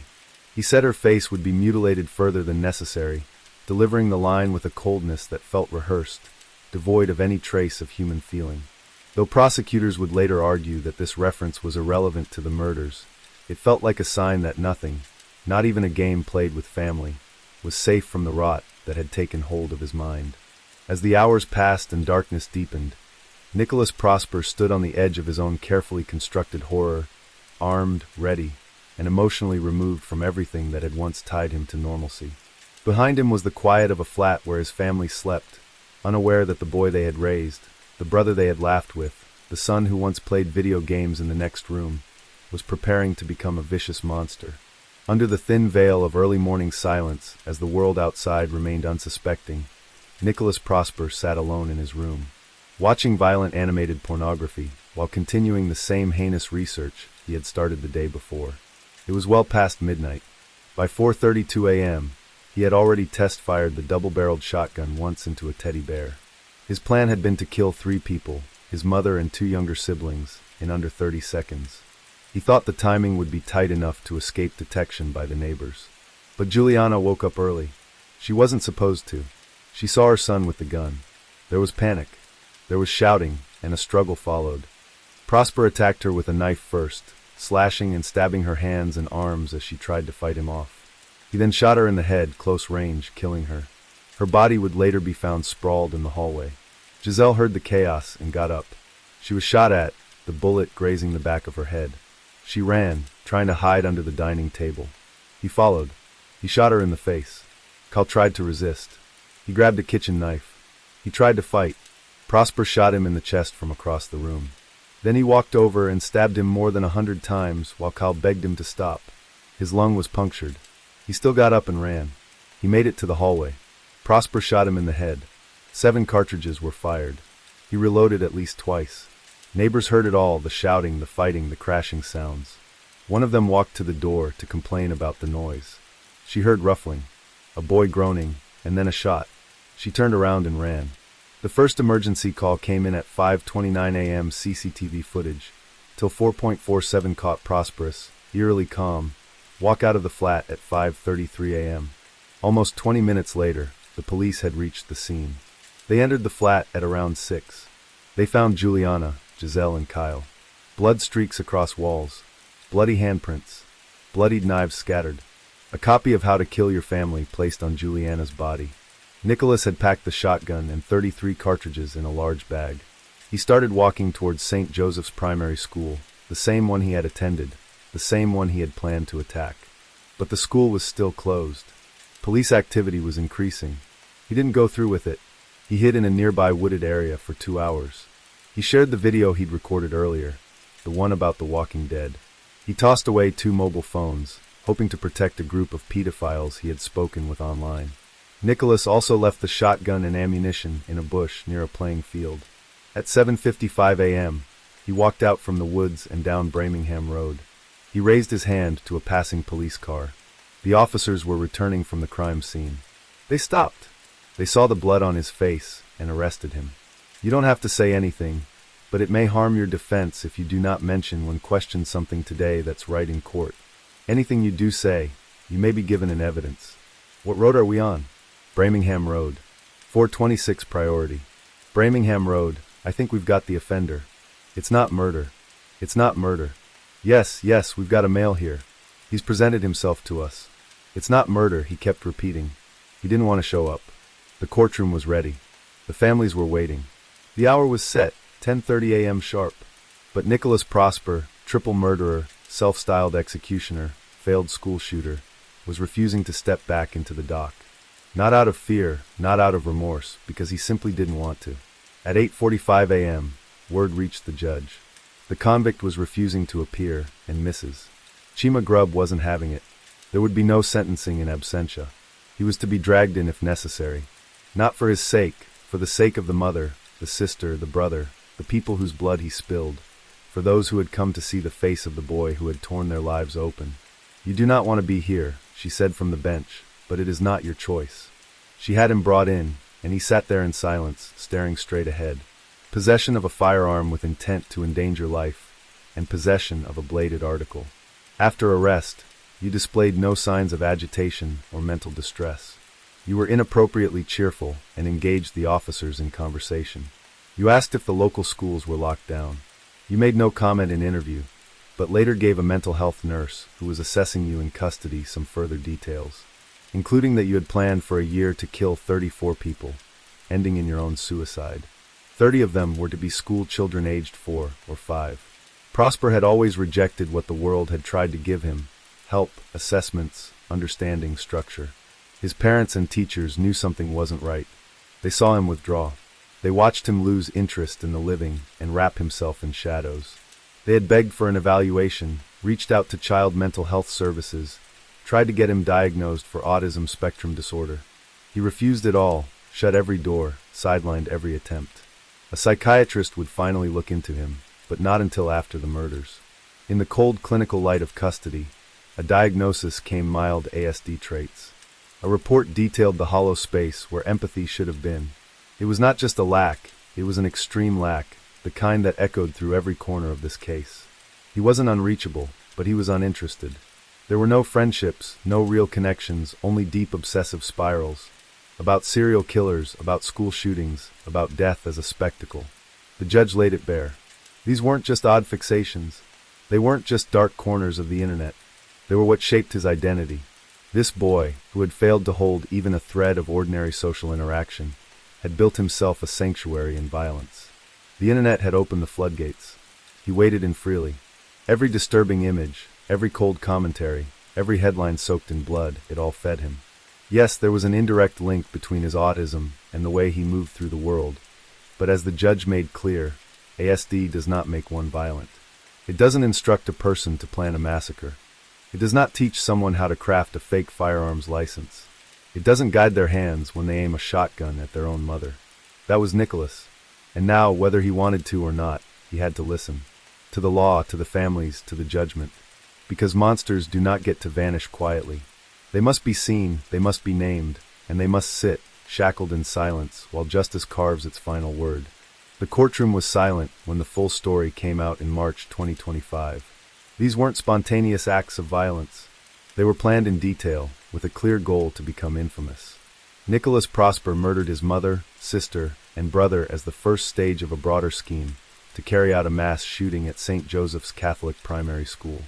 The preparations had been ongoing for months. Prosper picked St. Joseph's because he knew it well. He had studied there, as had his siblings. He searched the school's website for photos of students and teachers, and noted the timing of assemblies and classes. Everything was methodical. He chose Friday the 13th deliberately, hoping the date would add weight to his actions. His plan was to kill his family early in the morning, leave home by 8:30 a.m., and arrive at the school during assembly to carry out a mass shooting. Earlier that night, he researched how to use the weapon and searched for disturbing content related to violence, including the murder of Sarah Everard and material connected to necrophilia. Neighbors heard the noise. Some reported shouts, banging and groaning, followed by what sounded like gunshots. One went to the door to complain, but fled after hearing a loud bang. A police call was placed at 5:29 a.m. A chase of cat and mouse followed in what ended up as Nicholas being found with blood of his family on his face and clothes. He was charged with 3 counts of murder. He was also charged with possessing a shotgun and a knife in public, as well as acquiring a shotgun without a certificate. Child abuse images were later discovered on his phone, but no charges were filed for that. When the police found him, Nicholas Prosper stood in black and yellow. It wasn't a random outfit. He had chosen the colors on purpose. This was the look he wanted to be remembered by. The judge sentenced him to life with a minimum term of 49 years. Now, this does not mean that Nicholas will be out in the world in 49 years. A life sentence with a minimum term of this many years means that the person will spend the rest of their life in prison, but they must serve at least 49 years behind bars before they can even ask to be released. After the decided tenure, they can apply for parole, which is a formal request to be let out of prison. However, being eligible for parole does not guarantee release. A special board will review the case to decide whether the person is still a danger to the public. If they believe it is unsafe to let the person out, the person will stay in prison. Even if parole is granted, the person will remain under strict supervision for the rest of their life, and can be sent back to prison at any time if they break the rules or commit another crime. Going back to the heinous crime that Nicholas committed, it didn't just shake a courtroom. It sent waves through an entire system that many believed was working just fine. But behind the horror of what Nicholas Prosper did was a quieter, more troubling truth. It had been far too easy for him to get his hands on a gun. Law enforcement knew it, and they weren't subtle about it. They pointed out how shockingly simple it still was for someone to sell a firearm privately. All a person really needed was a certificate, real or fake, and a willing seller, and that was it. No double-checking, no verification, no questions. Just a deadly loophole wide open. In response, police and safety officials started calling for changes that felt long overdue. One of their key suggestions was to build a national database for firearm license holders, something clear and central, where every certificate could be checked against real records, and not just that. They pushed for a rule that would force sellers to get clearance from the police before selling a weapon, to make sure the buyer had the right paperwork, real ID, and a legitimate reason to own a gun. But the danger wasn't only in how Nicholas got the weapon. It was also in what had been building inside his head long before he pulled the trigger. Officials spoke of an obsession, one rooted in endless hours online, wrapped in disturbing content, soaked in stories of mass murder, brutality, and control. What happened wasn't just a crime. It was a slow-growing sickness that had fed on unfiltered violence found in dark corners of the internet, completely unbothered and unchecked. Those watching this unfold didn't hold back. They saw this as a warning, one that wasn't just about guns or loopholes, but about the growing storm of violent content reaching young people and changing the way they think, feel, and act. And the message from the government was clear. This couldn't be ignored anymore. They promised to act, to make the laws more strict around private gun sales, to close the cracks in background checks, and to do more to protect communities from the kind of thinking that leads to something like this. It wasn't about just one tragedy. It was about making sure no one else walks the same path with a weapon in their hands and a plan built from hate. Even after the government of UK has promised change, it takes time, and time is something we can no longer afford to waste. The next Nicholas Prosper may already be watching, waiting, learning, just as quietly, just as patiently. Story 5. They say blood is thicker than water, but for Lydia, she never had the chance to prove this saying wrong. In a twist of fate, her own family was brutally murdered by her own brother. The story goes that it was done coldly and without mercy. But this is still all alleged. The Thompson family has been missing for nearly 30 years now, and the reason behind their disappearance remains a complete mystery. What makes it even stranger is that this case barely made headlines, and there's been almost no coverage over the years. The surviving relatives are left in a haunting silence with no answers and little hope that they'll ever find any. But we're not letting this case go cold. We're about to dissect every clue, every suspect, and every twisted motive in a hunt to uncover what truly happened to the Thompsons. Starting with the person who everyone believed had a hand in the tragedy, Lydia's brother, Kenneth White. He was the only suspect in this case, but despite all the theories and suspicions, there was no hard evidence linking him to the crime. With no proof, he was never charged. But before we get into the details of his involvement, let's take a step back and really get to know the family. Now, White was married to Everett Thompson. In 1996, Everett was 40 years old, while Lydia was 43. Together, they had two young sons, Everett Jr., who was 11, and Andrew, who was 8. The Thompson family lived in the Chatham neighborhood on the south side of Chicago, Illinois. It was a close-knit working-class area where everyone seemed to know each other. Everett and Lydia had been married for quite some time. They got married in 1982 after Everett moved to Chicago to work at one of the nearby steel mills. Originally from Philadelphia, Everett kept in touch with his parents back home, even after settling in Chicago. As you can see, he was a family man through and through. In a bold move, Everett and Lydia decided to open their own restaurant, Eden Company, which was named after Everett's initials. Yati Everett was the head cook, and cooking wasn't just a job for him. It was his passion. He loved being in the kitchen, experimenting with new dishes, and bringing people together through food. Lydia, on the other hand, inherited the family home in Chatham after her parents passed away. She owned a third of the property, sharing it with her two siblings, Kenneth and Phyllis. This home, full of memories, had been in the family for years, and everything seemed to be falling into place for the Thompsons. They were a hard-working family, chasing their dreams together. But then, in February of 1996, just a few months before the Thompson family disappeared, Lydia's brother, Kenneth, was released from prison. He had served time for a range of crimes, including sexual assault and kidnapping. After his release, he decided to move in with Lydia and her family at the house their parents had left to them. Remember, the house was shared between Lydia, her siblings Phyllis and Kenneth, so things quickly got tense. Kenneth felt like the house was his by right and was upset that he had to share it with Lydia and her family. Meanwhile, Everett's side of the family saw Kenneth as a freeloading guest who was overstaying his welcome. The tension was thick, and soon, arguments started breaking out. The arguments were so intense that things started to spiral out of control. It got so bad that Kenneth allegedly chased Lydia around the house with an axe. And it wasn't just empty threats. In fact, on July 3, 1996, Lydia was desperate enough to call the police. She told them that her brother was after her with an axe, threatening her life. It was a scary situation, and you can imagine how terrifying it must have been for Lydia. However, when the police arrived, they found the situation had calmed down.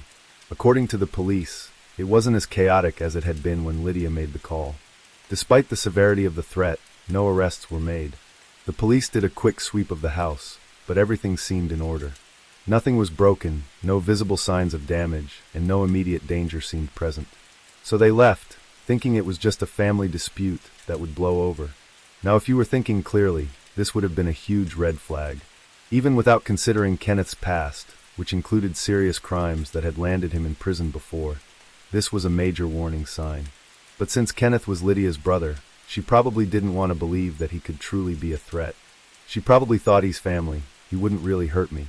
But little did she know, Kenneth's mind was much more twisted than she realized. Just 2 days later, on July 5th, 1996, things took another turn for the worse. Everett was at work, running his restaurant, Eden Company. He was chatting on the phone with his father, Herman Thompson, who was asking when the family would be taking a vacation to visit him. Herman, who lived in Philadelphia, was eager to see his grandkids and wanted to know when Everett would bring the family out. Everett promised his dad that they'd visit as soon as he could take some time off work. It was a normal conversation, filled with the usual family chatter. But then right in the middle of that phone call, Everett got another call, this time from Lydia. When he picked up, he could immediately tell something was wrong. Lydia was frantic, her voice shaking as she explained what was happening at home, and according to her, Kenneth was at it again. He was chasing her around with an axe, just like before. What's even more terrifying is that she was at home alone with the 2 boys. According to Herman, as soon as he hears what's happening, immediately jumps back on the phone and says, "I gotta go home right away, Dad." Lydia's brother is chasing her around the house with an axe. She's locked herself in the bedroom and called me to come home. Going back to the story, Everett hangs up with his dad and tells the restaurant manager that he has to leave to go home. Employees at the restaurant see Everett rush out, jumping into the family van. And that's the last time anyone sees or hears from him. But here's where things get really strange. About 2 hours after Everett leaves, Kenneth shows up at the restaurant driving the family van. He walks in and tells the manager that Everett had been arrested after a car accident. The manager notices something odd though. Kenneth is wearing white shoes and there's something strange on them, like stains. It's a detail that will haunt the case later. Over the next several days, Herman repeatedly tries to get in touch with his son.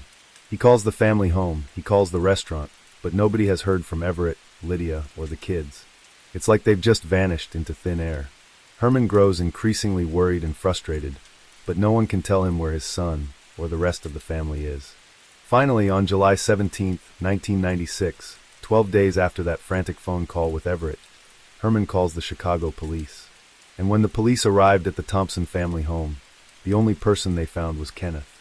He was the one to tell them that the family had gone on vacation, either to Pennsylvania or Minnesota. According to Kenneth, they drove the family van there, which coincidentally was also missing. At first, the police didn't question his story too much. They took him at his word and left, assuming everything was fine. But things didn't stay fine for long. As the days went on, Kenneth's story kept changing. He first told people that the family had driven to Philadelphia. Then he switched it up and said they had caught a bus to Minnesota. Later, he even told some folks that the family had flown to Hawaii. The inconsistencies were piling up, and it was becoming harder to ignore that something wasn't right. Now here's the part that really raises eyebrows. The police never seemed to make the connection, or at least, they didn't act on it. As you can remember, just a few days before all this, Lydia had called the cops in a panic, claiming that Kenneth had chased her around the house with an axe. Now just a few days later, the family is missing, and Kenneth's story keeps shifting. It's a huge red flag, but the police didn't seem to be connecting the dots. They didn't even seem to be suspicious of Kenneth, which is baffling. Things get even stranger when, at some point, Kenneth is pulled over while driving the very same family van he had claimed was with the rest of the family on vacation. This totally contradicted his previous claims that the family had driven or flown to different locations. It should have been a huge warning sign, yet the police still didn't put 2 and 2 together. Meanwhile, back in Philadelphia, Everett's parents, Herman and Erling Thompson, were getting more and more worried. They couldn't shake the feeling that something terrible had happened. They kept trying to reach their son, but they couldn't get in touch with him. So, in late July of 1996, they made the decision to drive to Chicago and search for their son and his family themselves. Their first stop was the restaurant where Everett had worked, Eden Company. They spoke with the employees and learned that Everett had never returned after that frantic phone call from Lydia. The manager also told them about Kenneth showing up at the restaurant in the family van and about the blood on his shoes. That was the moment the alarm bells went off. Herman and Erling were no longer just worried, they were scared. They immediately called the police, urging them to investigate Kenneth further. This was the moment when the police began to dig deeper, and uncovered that there was no record of an automobile accident or any arrest involving Everett, which Kenneth had previously claimed. As the investigation continued, the police also learned that Kenneth had sold the family van to a scrapyard where it was immediately crushed. This meant that any potential evidence the vehicle might have held was lost forever. But the drama didn't stop there. Kenneth had gone even further when he forged his sister's signature to sell the family home, the one that they had all inherited. By the time the police became aware of this illegal sale, the new owners had already taken possession of the house and completely gutted its interior, which basically means that any evidence of foul play that might have been in the house was now lost. However, the investigation took a bizarre turn when the inspector's notes from before the house sale went through revealed something unsettling. The notes said that the kitchen floor had been completely ripped out, and even more strangely, both the bathtub and toilet had been painted red. But when police had visited the house earlier, on July 3rd, right after Lydia's frantic call about Kenneth chasing her with an axe, the officers reported that the kitchen floor was intact and there were no signs of red bathroom fixtures. This meant that all of the changes like the ripped floor and the red bathroom fixtures had been made after July 3rd and likely after the Thompsons had gone missing. With all of this disturbing new evidence, Kenneth remained the prime suspect in the mysterious disappearance of the Thompsons.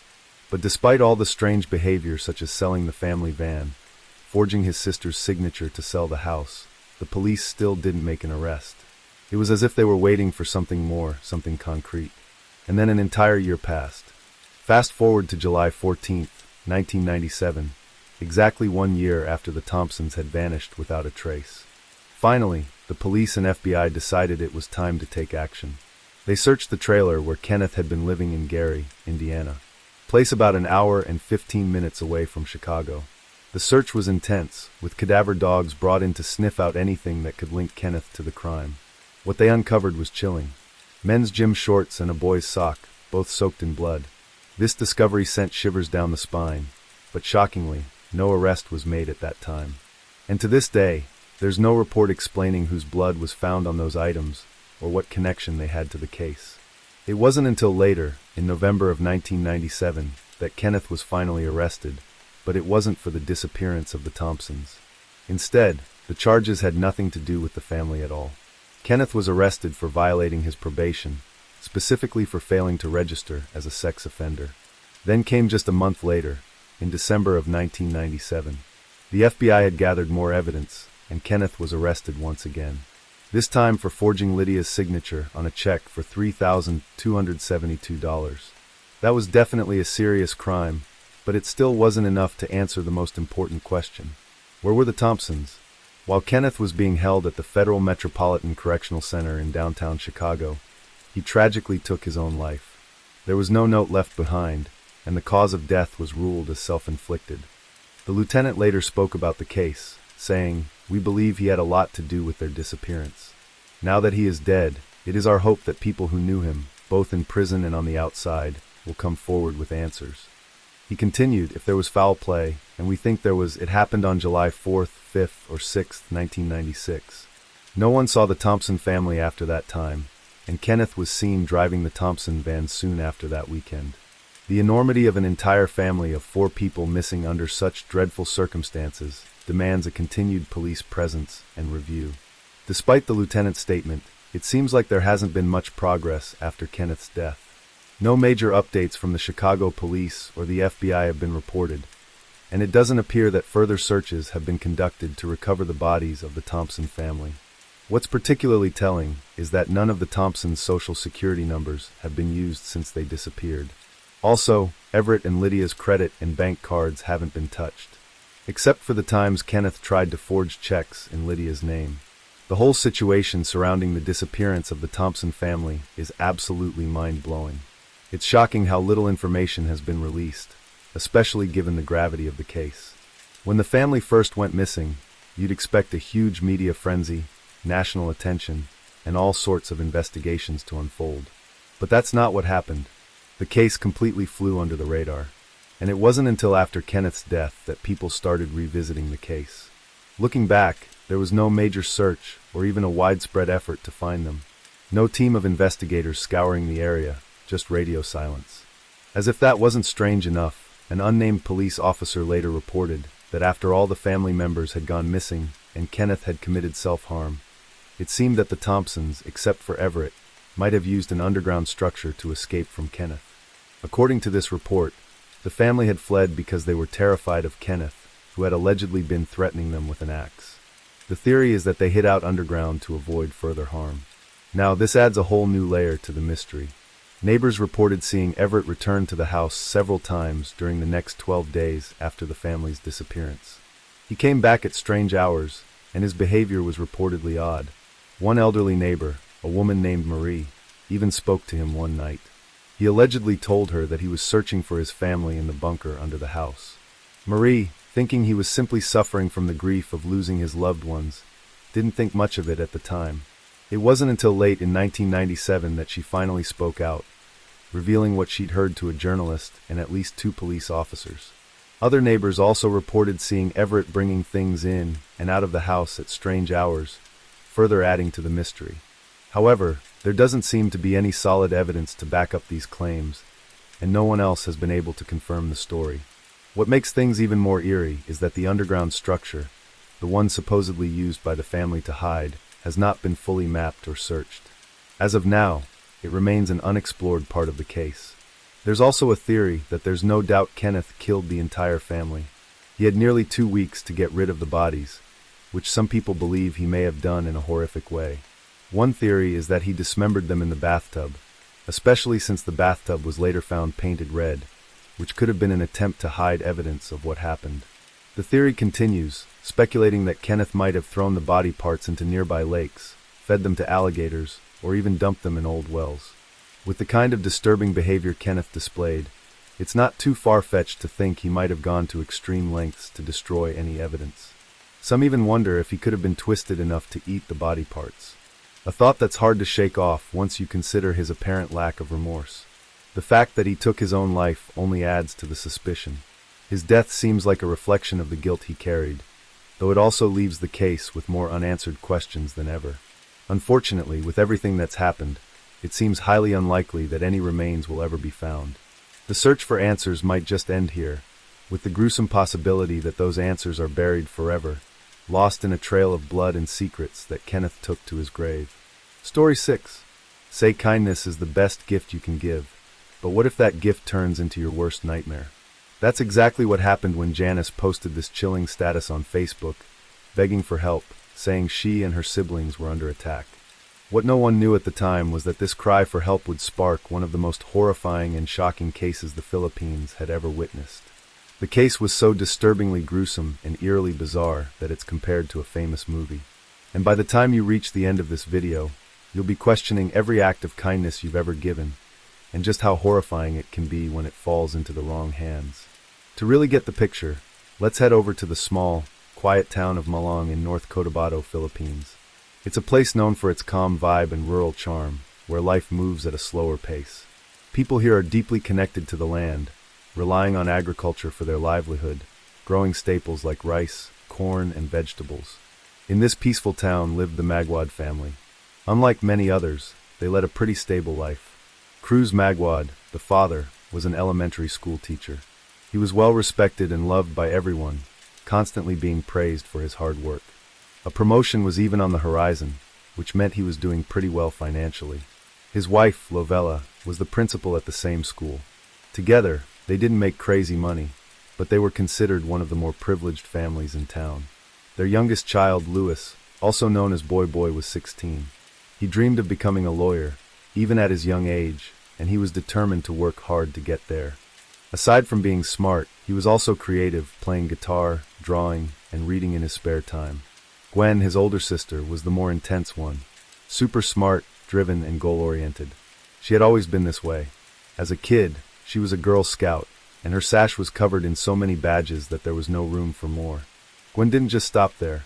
She enrolled in a pre-med prep program during high school, and planned to become a doctor. By all accounts, was the type of person who would sit with you at a party if you were feeling shy, sticking by your side until you felt at ease. That's exactly how she met 17-year-old Janice. But unlike Gwen and Louis, Janice's childhood was far from happy. She wasn't privileged enough to attend school, and had to work from a very young age. Even worse, she grew up without parents. Her first real memory started when she was around 8 years old. Before that, everything was a blur. She only remembers being found by a stranger, wandering alone on a huge shipping container boat. Her parents were nowhere to be found and Janice believed they had abandoned her. The stranger was kind enough to post her picture and name online, trying to find her parents. They shared her story on Facebook and various online forums, but no one ever came forward. Eventually, Janice was dropped off at the Philippines version of CPS, the Department of Social Welfare and Development, where she moved from one foster home to another. Not long after, Janice was offered a live-in nanny job by a family. Though she hated the job, she was incredibly grateful for the opportunity. Janice shared all of this with Gwen, and Gwen was so deeply moved by her story that an idea began to form in her mind. An idea that could give Janice the safe, loving home she deserved. Adoption. Gwen, together with Louis, decided to present the idea to their parents like a well-thought-out thesis. They approached the subject with serious dedication, telling their parents that adopting Janice wouldn't just change her life, it would help their family too. They convinced their parents that Janice could pitch in with the chores around the house, which was a big deal in their Asian family culture. It wasn't uncommon for children to share the responsibility of washing dishes, cleaning, and cooking. With one more set of hands to help, the family would run more smoothly. Gwen's parents weren't exactly rolling in money, but they believed in teaching responsibility. The kids had chores, had to keep their grades up, and attend church every Sunday. They were strict, but it was out of love, and Gwen and Louis respected that. That strong connection gave Gwen and Louis the courage to ask for something as big as adopting Janice. In 2021, Janice moved in, and it was like she was instantly part of the family. The Magwads welcomed her with open arms. Louis even gave up his own room, just so Janice could have a more comfortable one. They enrolled her in school right away. And for the first time, Janice didn't wake up with the constant worry of finding food or going to work. She was finally allowed to be a kid. As Janice settled into her new life, the bond between the three siblings grew stronger by the day. You could see the happiness shining through, especially in the videos they posted on TikTok. Janice even got to experience a family vacation for the first time, something she had always dreamed of. Laughter filled the air as they explored new places together, creating memories she would cherish forever. For once, Janice felt like she belonged to something bigger, something safe, and full of love. But just when everything seemed perfect, Janice's world was about to shatter. On the 10th of December that same year, she posted a series of statuses on Facebook, claiming that she and her siblings were under attack. It was just days before Christmas, a time that should have been filled with joy. But instead, it was the beginning of a nightmare. At that time, Mr. Cruz, the father, was at school, doing some chores related to the upcoming holiday. Lavella, the mother, was away on a work trip. But everything changed when Mr. Cruz received a phone call that left him frozen in terror. The voice on the other end told him that their home was being ransacked, and his children were there. By 3:15 in the afternoon, Cruz finally arrived at the house. It was eerily silent. Outside the front door, his eyes locked onto a blood-soaked blanket on the ground with a knife nearby. He called out for his kids, but there was no response. He moved quickly to the back door and managed to find a way inside. Cruz moved rapidly through the house, his voice echoing off the walls as he searched for his children. It wasn't until he entered the living room that his worst nightmare became a horrifying reality. There, lying on the floor, was his daughter Gwen. A towel soaked in blood was wrapped around her body. Her limbs and torso were covered in multiple slash wounds. But it was the injuries on her neck that were particularly severe. Crime scene photos later revealed the gruesome extent of the wounds. Her flesh was torn apart, and ants had already begun to gather on her body. Not far from Gwen, near the main door, found Louis. His hands and feet were bound, and a gag covered his mouth. His body was riddled with fresh stab wounds. The amount of blood suggested the attack had happened just moments before Cruz arrived. But there was one more person missing, Janice. Cruz's heart pounded as he continued to search the house, calling her name. Then finally Janice appeared. She emerged from her room, her hair wet, her face pale and shaken. She was in shock, barely able to speak.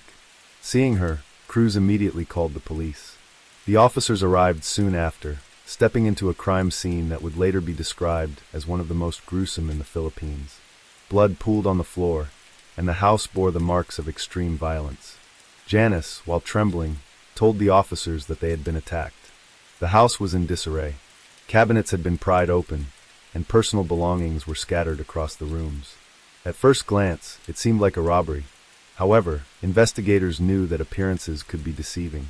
They needed to confirm whether anything valuable had been taken to solidify the robbery theory. At the same time, as part of their protocol, the police didn't rule out the parents as persons of interest. They needed to confirm their alibis and whereabouts during the attack.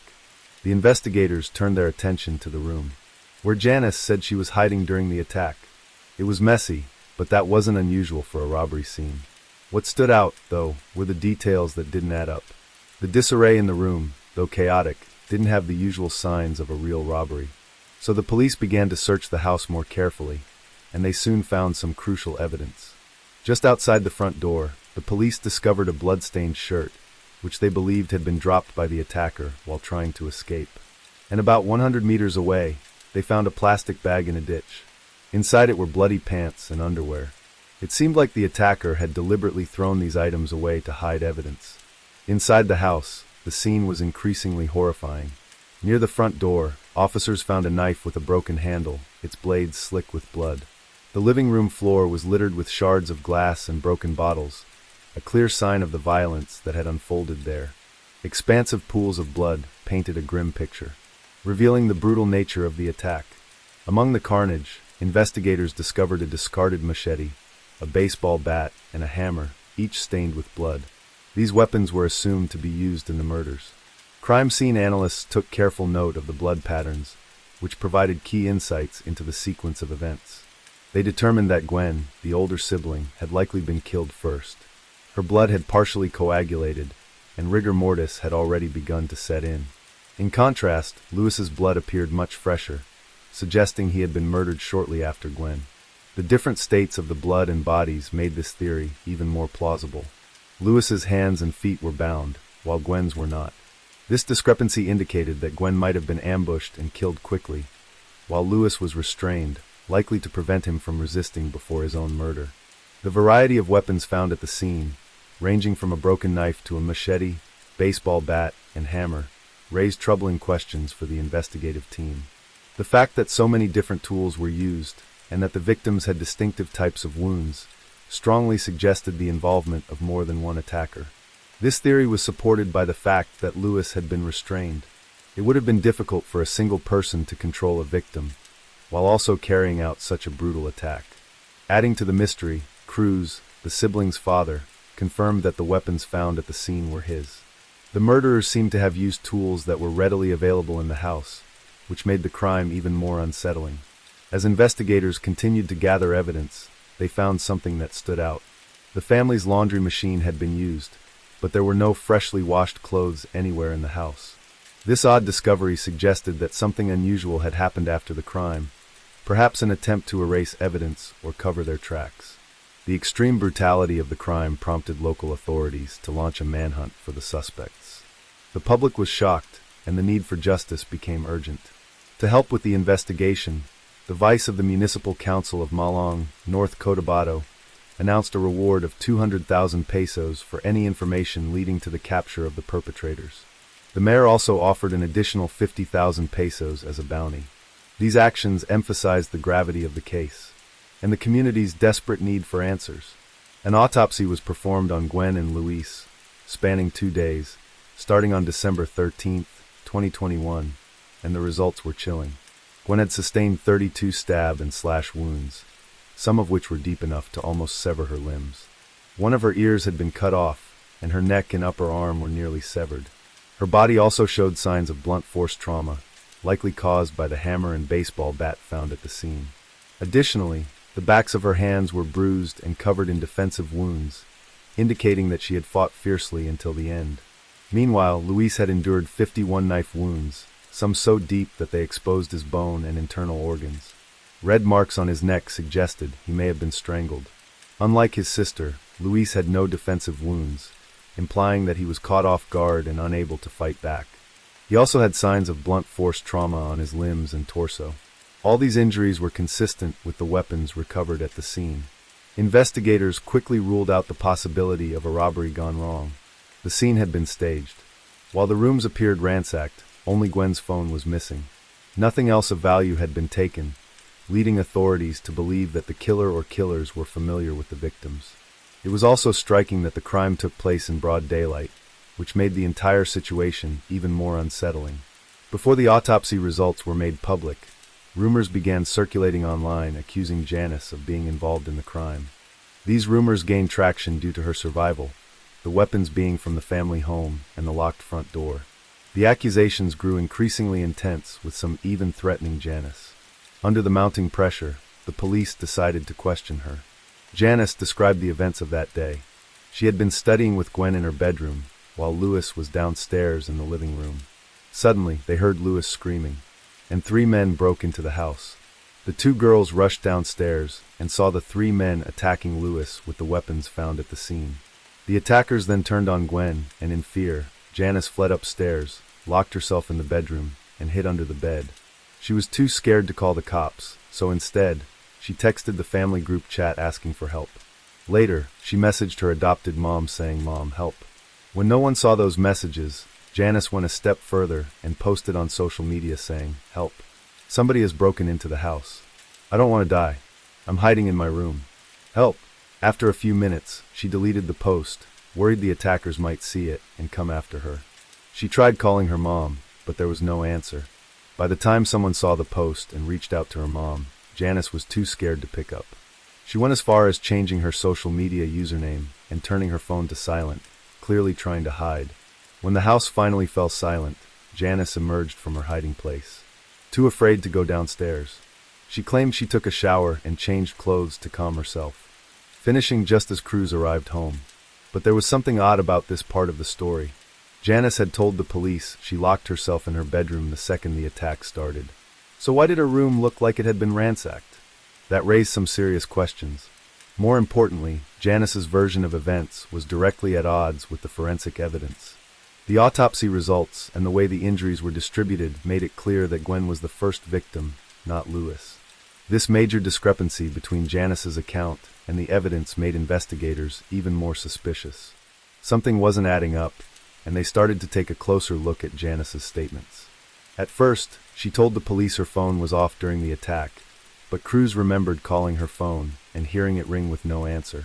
When Janice was confronted with this, she changed her story again, now claiming that she had been in the shower and hadn't heard her phone ringing. This was starting to sound fishy. In a case like this, who on earth could actually take a shower while their siblings were being attacked? It's just hard to wrap your head around, but that wasn't the only thing that raised eyebrows. Cruz also revealed some things about the murder weapons that added fuel to the fire. The baseball bat used in the attack originally belonged to Luis. He had kept it in his room on the top bunk as a kind of protection. But after being adopted by Cruz, Janice had taken over the top bunk. The hammer used in the attack was another tool that Cruz kept around for home repairs. He was very careful about where he kept it, usually hiding it behind the washing machine. Cruz mentioned that only 3 people knew exactly where that hammer was: himself, Gwen, and Janice. This meant that the killer or killers had to have known the family's routines and possessions really well, almost like they had been living in the house with them. Things got even more suspicious when a delivery driver came forward. The driver had arrived at the house just 18 minutes before Cruz was contacted by a neighbor who noticed no one had answered the door. The driver kept calling out, hoping someone would respond. Eventually, he noticed a woman peering at him through a door before she suddenly walked away. The woman's identity was never confirmed, but it raised serious doubts about where Janice was and what she was doing during the crucial moments of the attack. Another key clue came from the front door. It had been locked from the inside, and there were no signs of forced entry.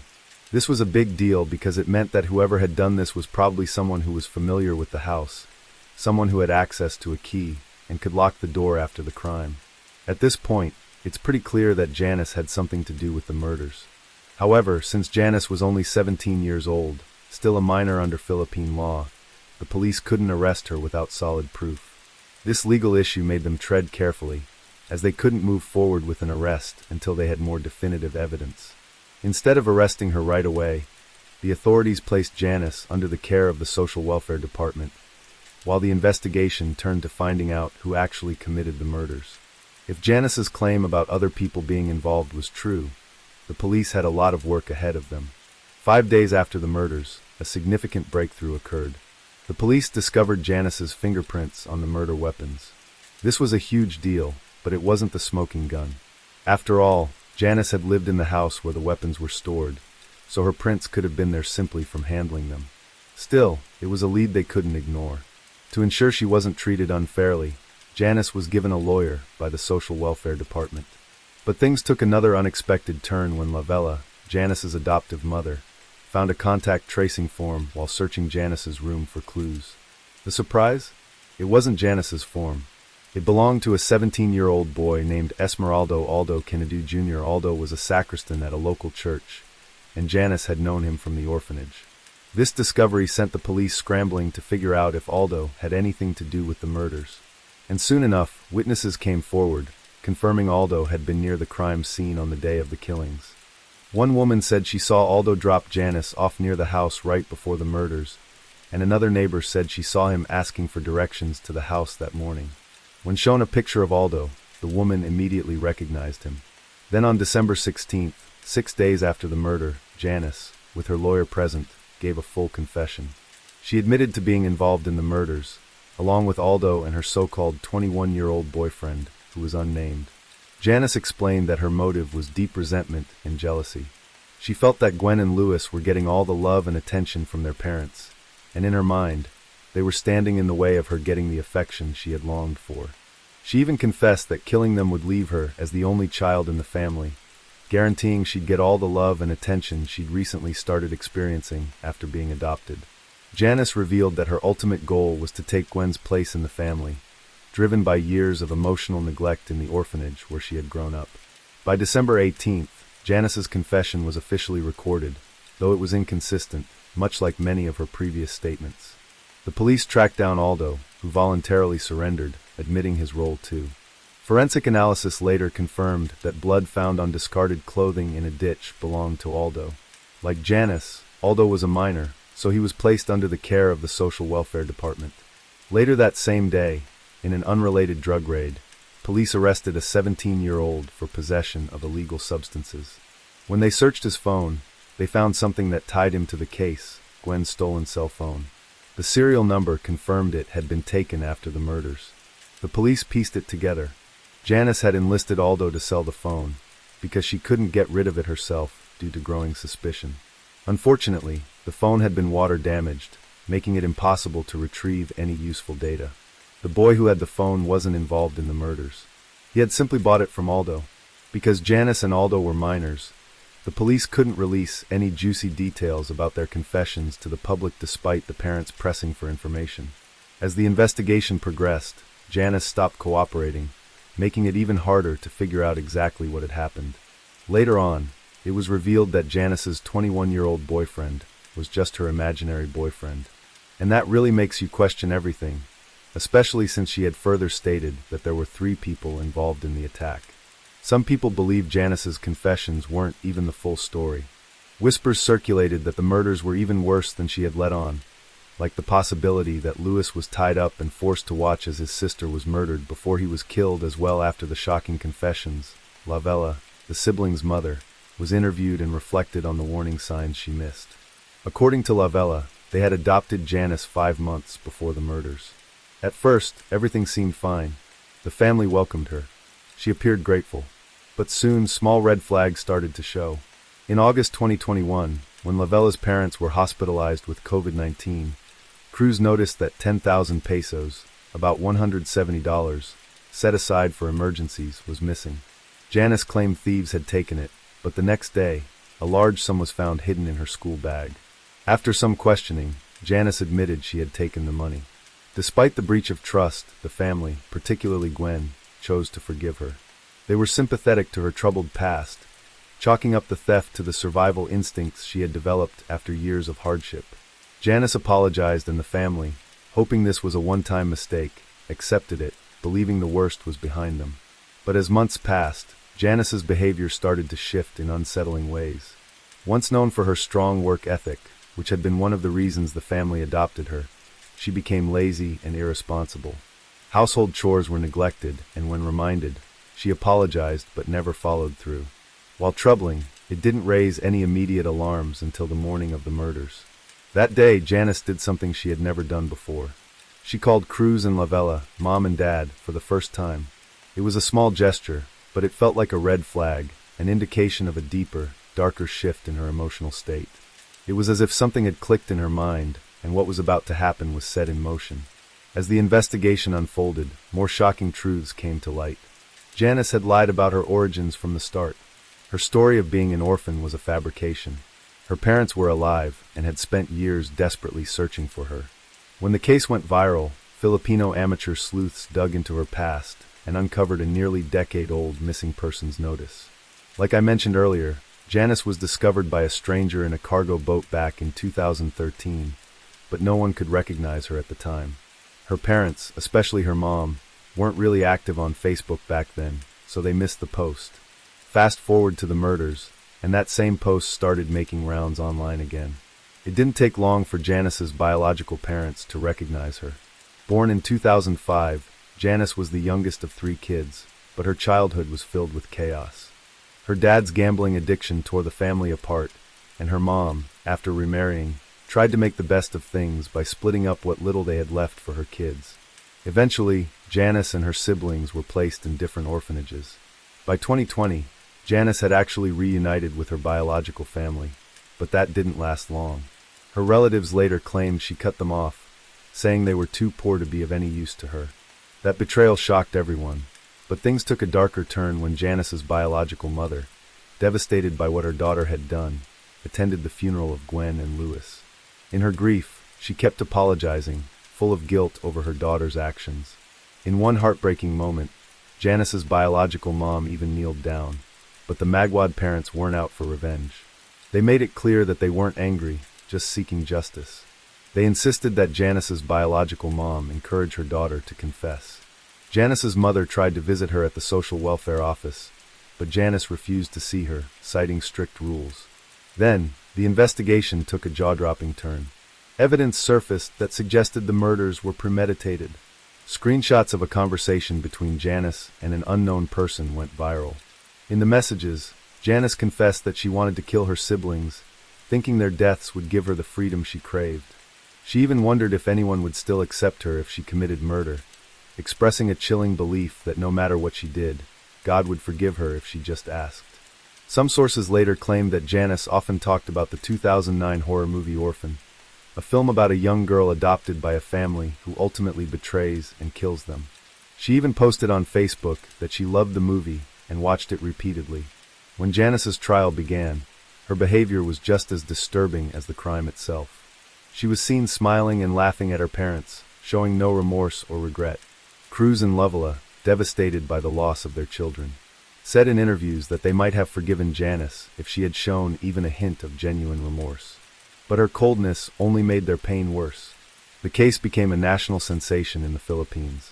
From March 2022, when Janice and Esmeralda were officially charged with murder, to their conviction on May 17, 2022, the case was closely followed by the public. Janice was sentenced to 31 years in prison, while Esmeralda received a 29-year sentence. However, both sentences came with one condition. They would serve them under the Department of Social Welfare and Development Supervision until their 21st birthdays, after which they'd be transferred to adult prisons. Gwen and Louis's parents had mixed feelings about the trial's outcome. While they recognized that the courts handed down the toughest punishment possible under the law, they felt the laws were too soft. The biggest issue, though, was Janice's complete lack of remorse. Cruz and Loyola were outspoken against Republic Act 9344, which limits the legal accountability of minors. According to the law, the minimum age for criminal liability is 15, and individuals between the ages of 15 and 18 can be held accountable, but they're sent to youth centers or rehab programs instead of adult prisons. This law prevents minors like Janice from being tried as adults, even for heinous crimes like hers. Many argued that kids shouldn't be capable of planning or committing such brutal acts. In the US and other countries, minors committing these kinds of crimes would have been tried as adults. Cruz and Loyola felt strongly that Janice's age shouldn't excuse her from taking full responsibility, especially for such a violent and premeditated crime. This view was shared by many who felt the law was too lenient in cases like this. The couple publicly called for changes to the law, wanting those who commit violent acts at a young age to be held fully accountable. For them, The law's focus on rehabilitation rather than punishment made them feel that the justice system had failed their family. Some of the most heartbreaking facts to come out of the investigation revealed that Gwen almost escaped. She had the chance to run, but when she heard Janice calling for help, she went back, hoping to save her adopted sister. What makes it even more disturbing is that Gwen's kindness, her willingness to return to help, was met with betrayal.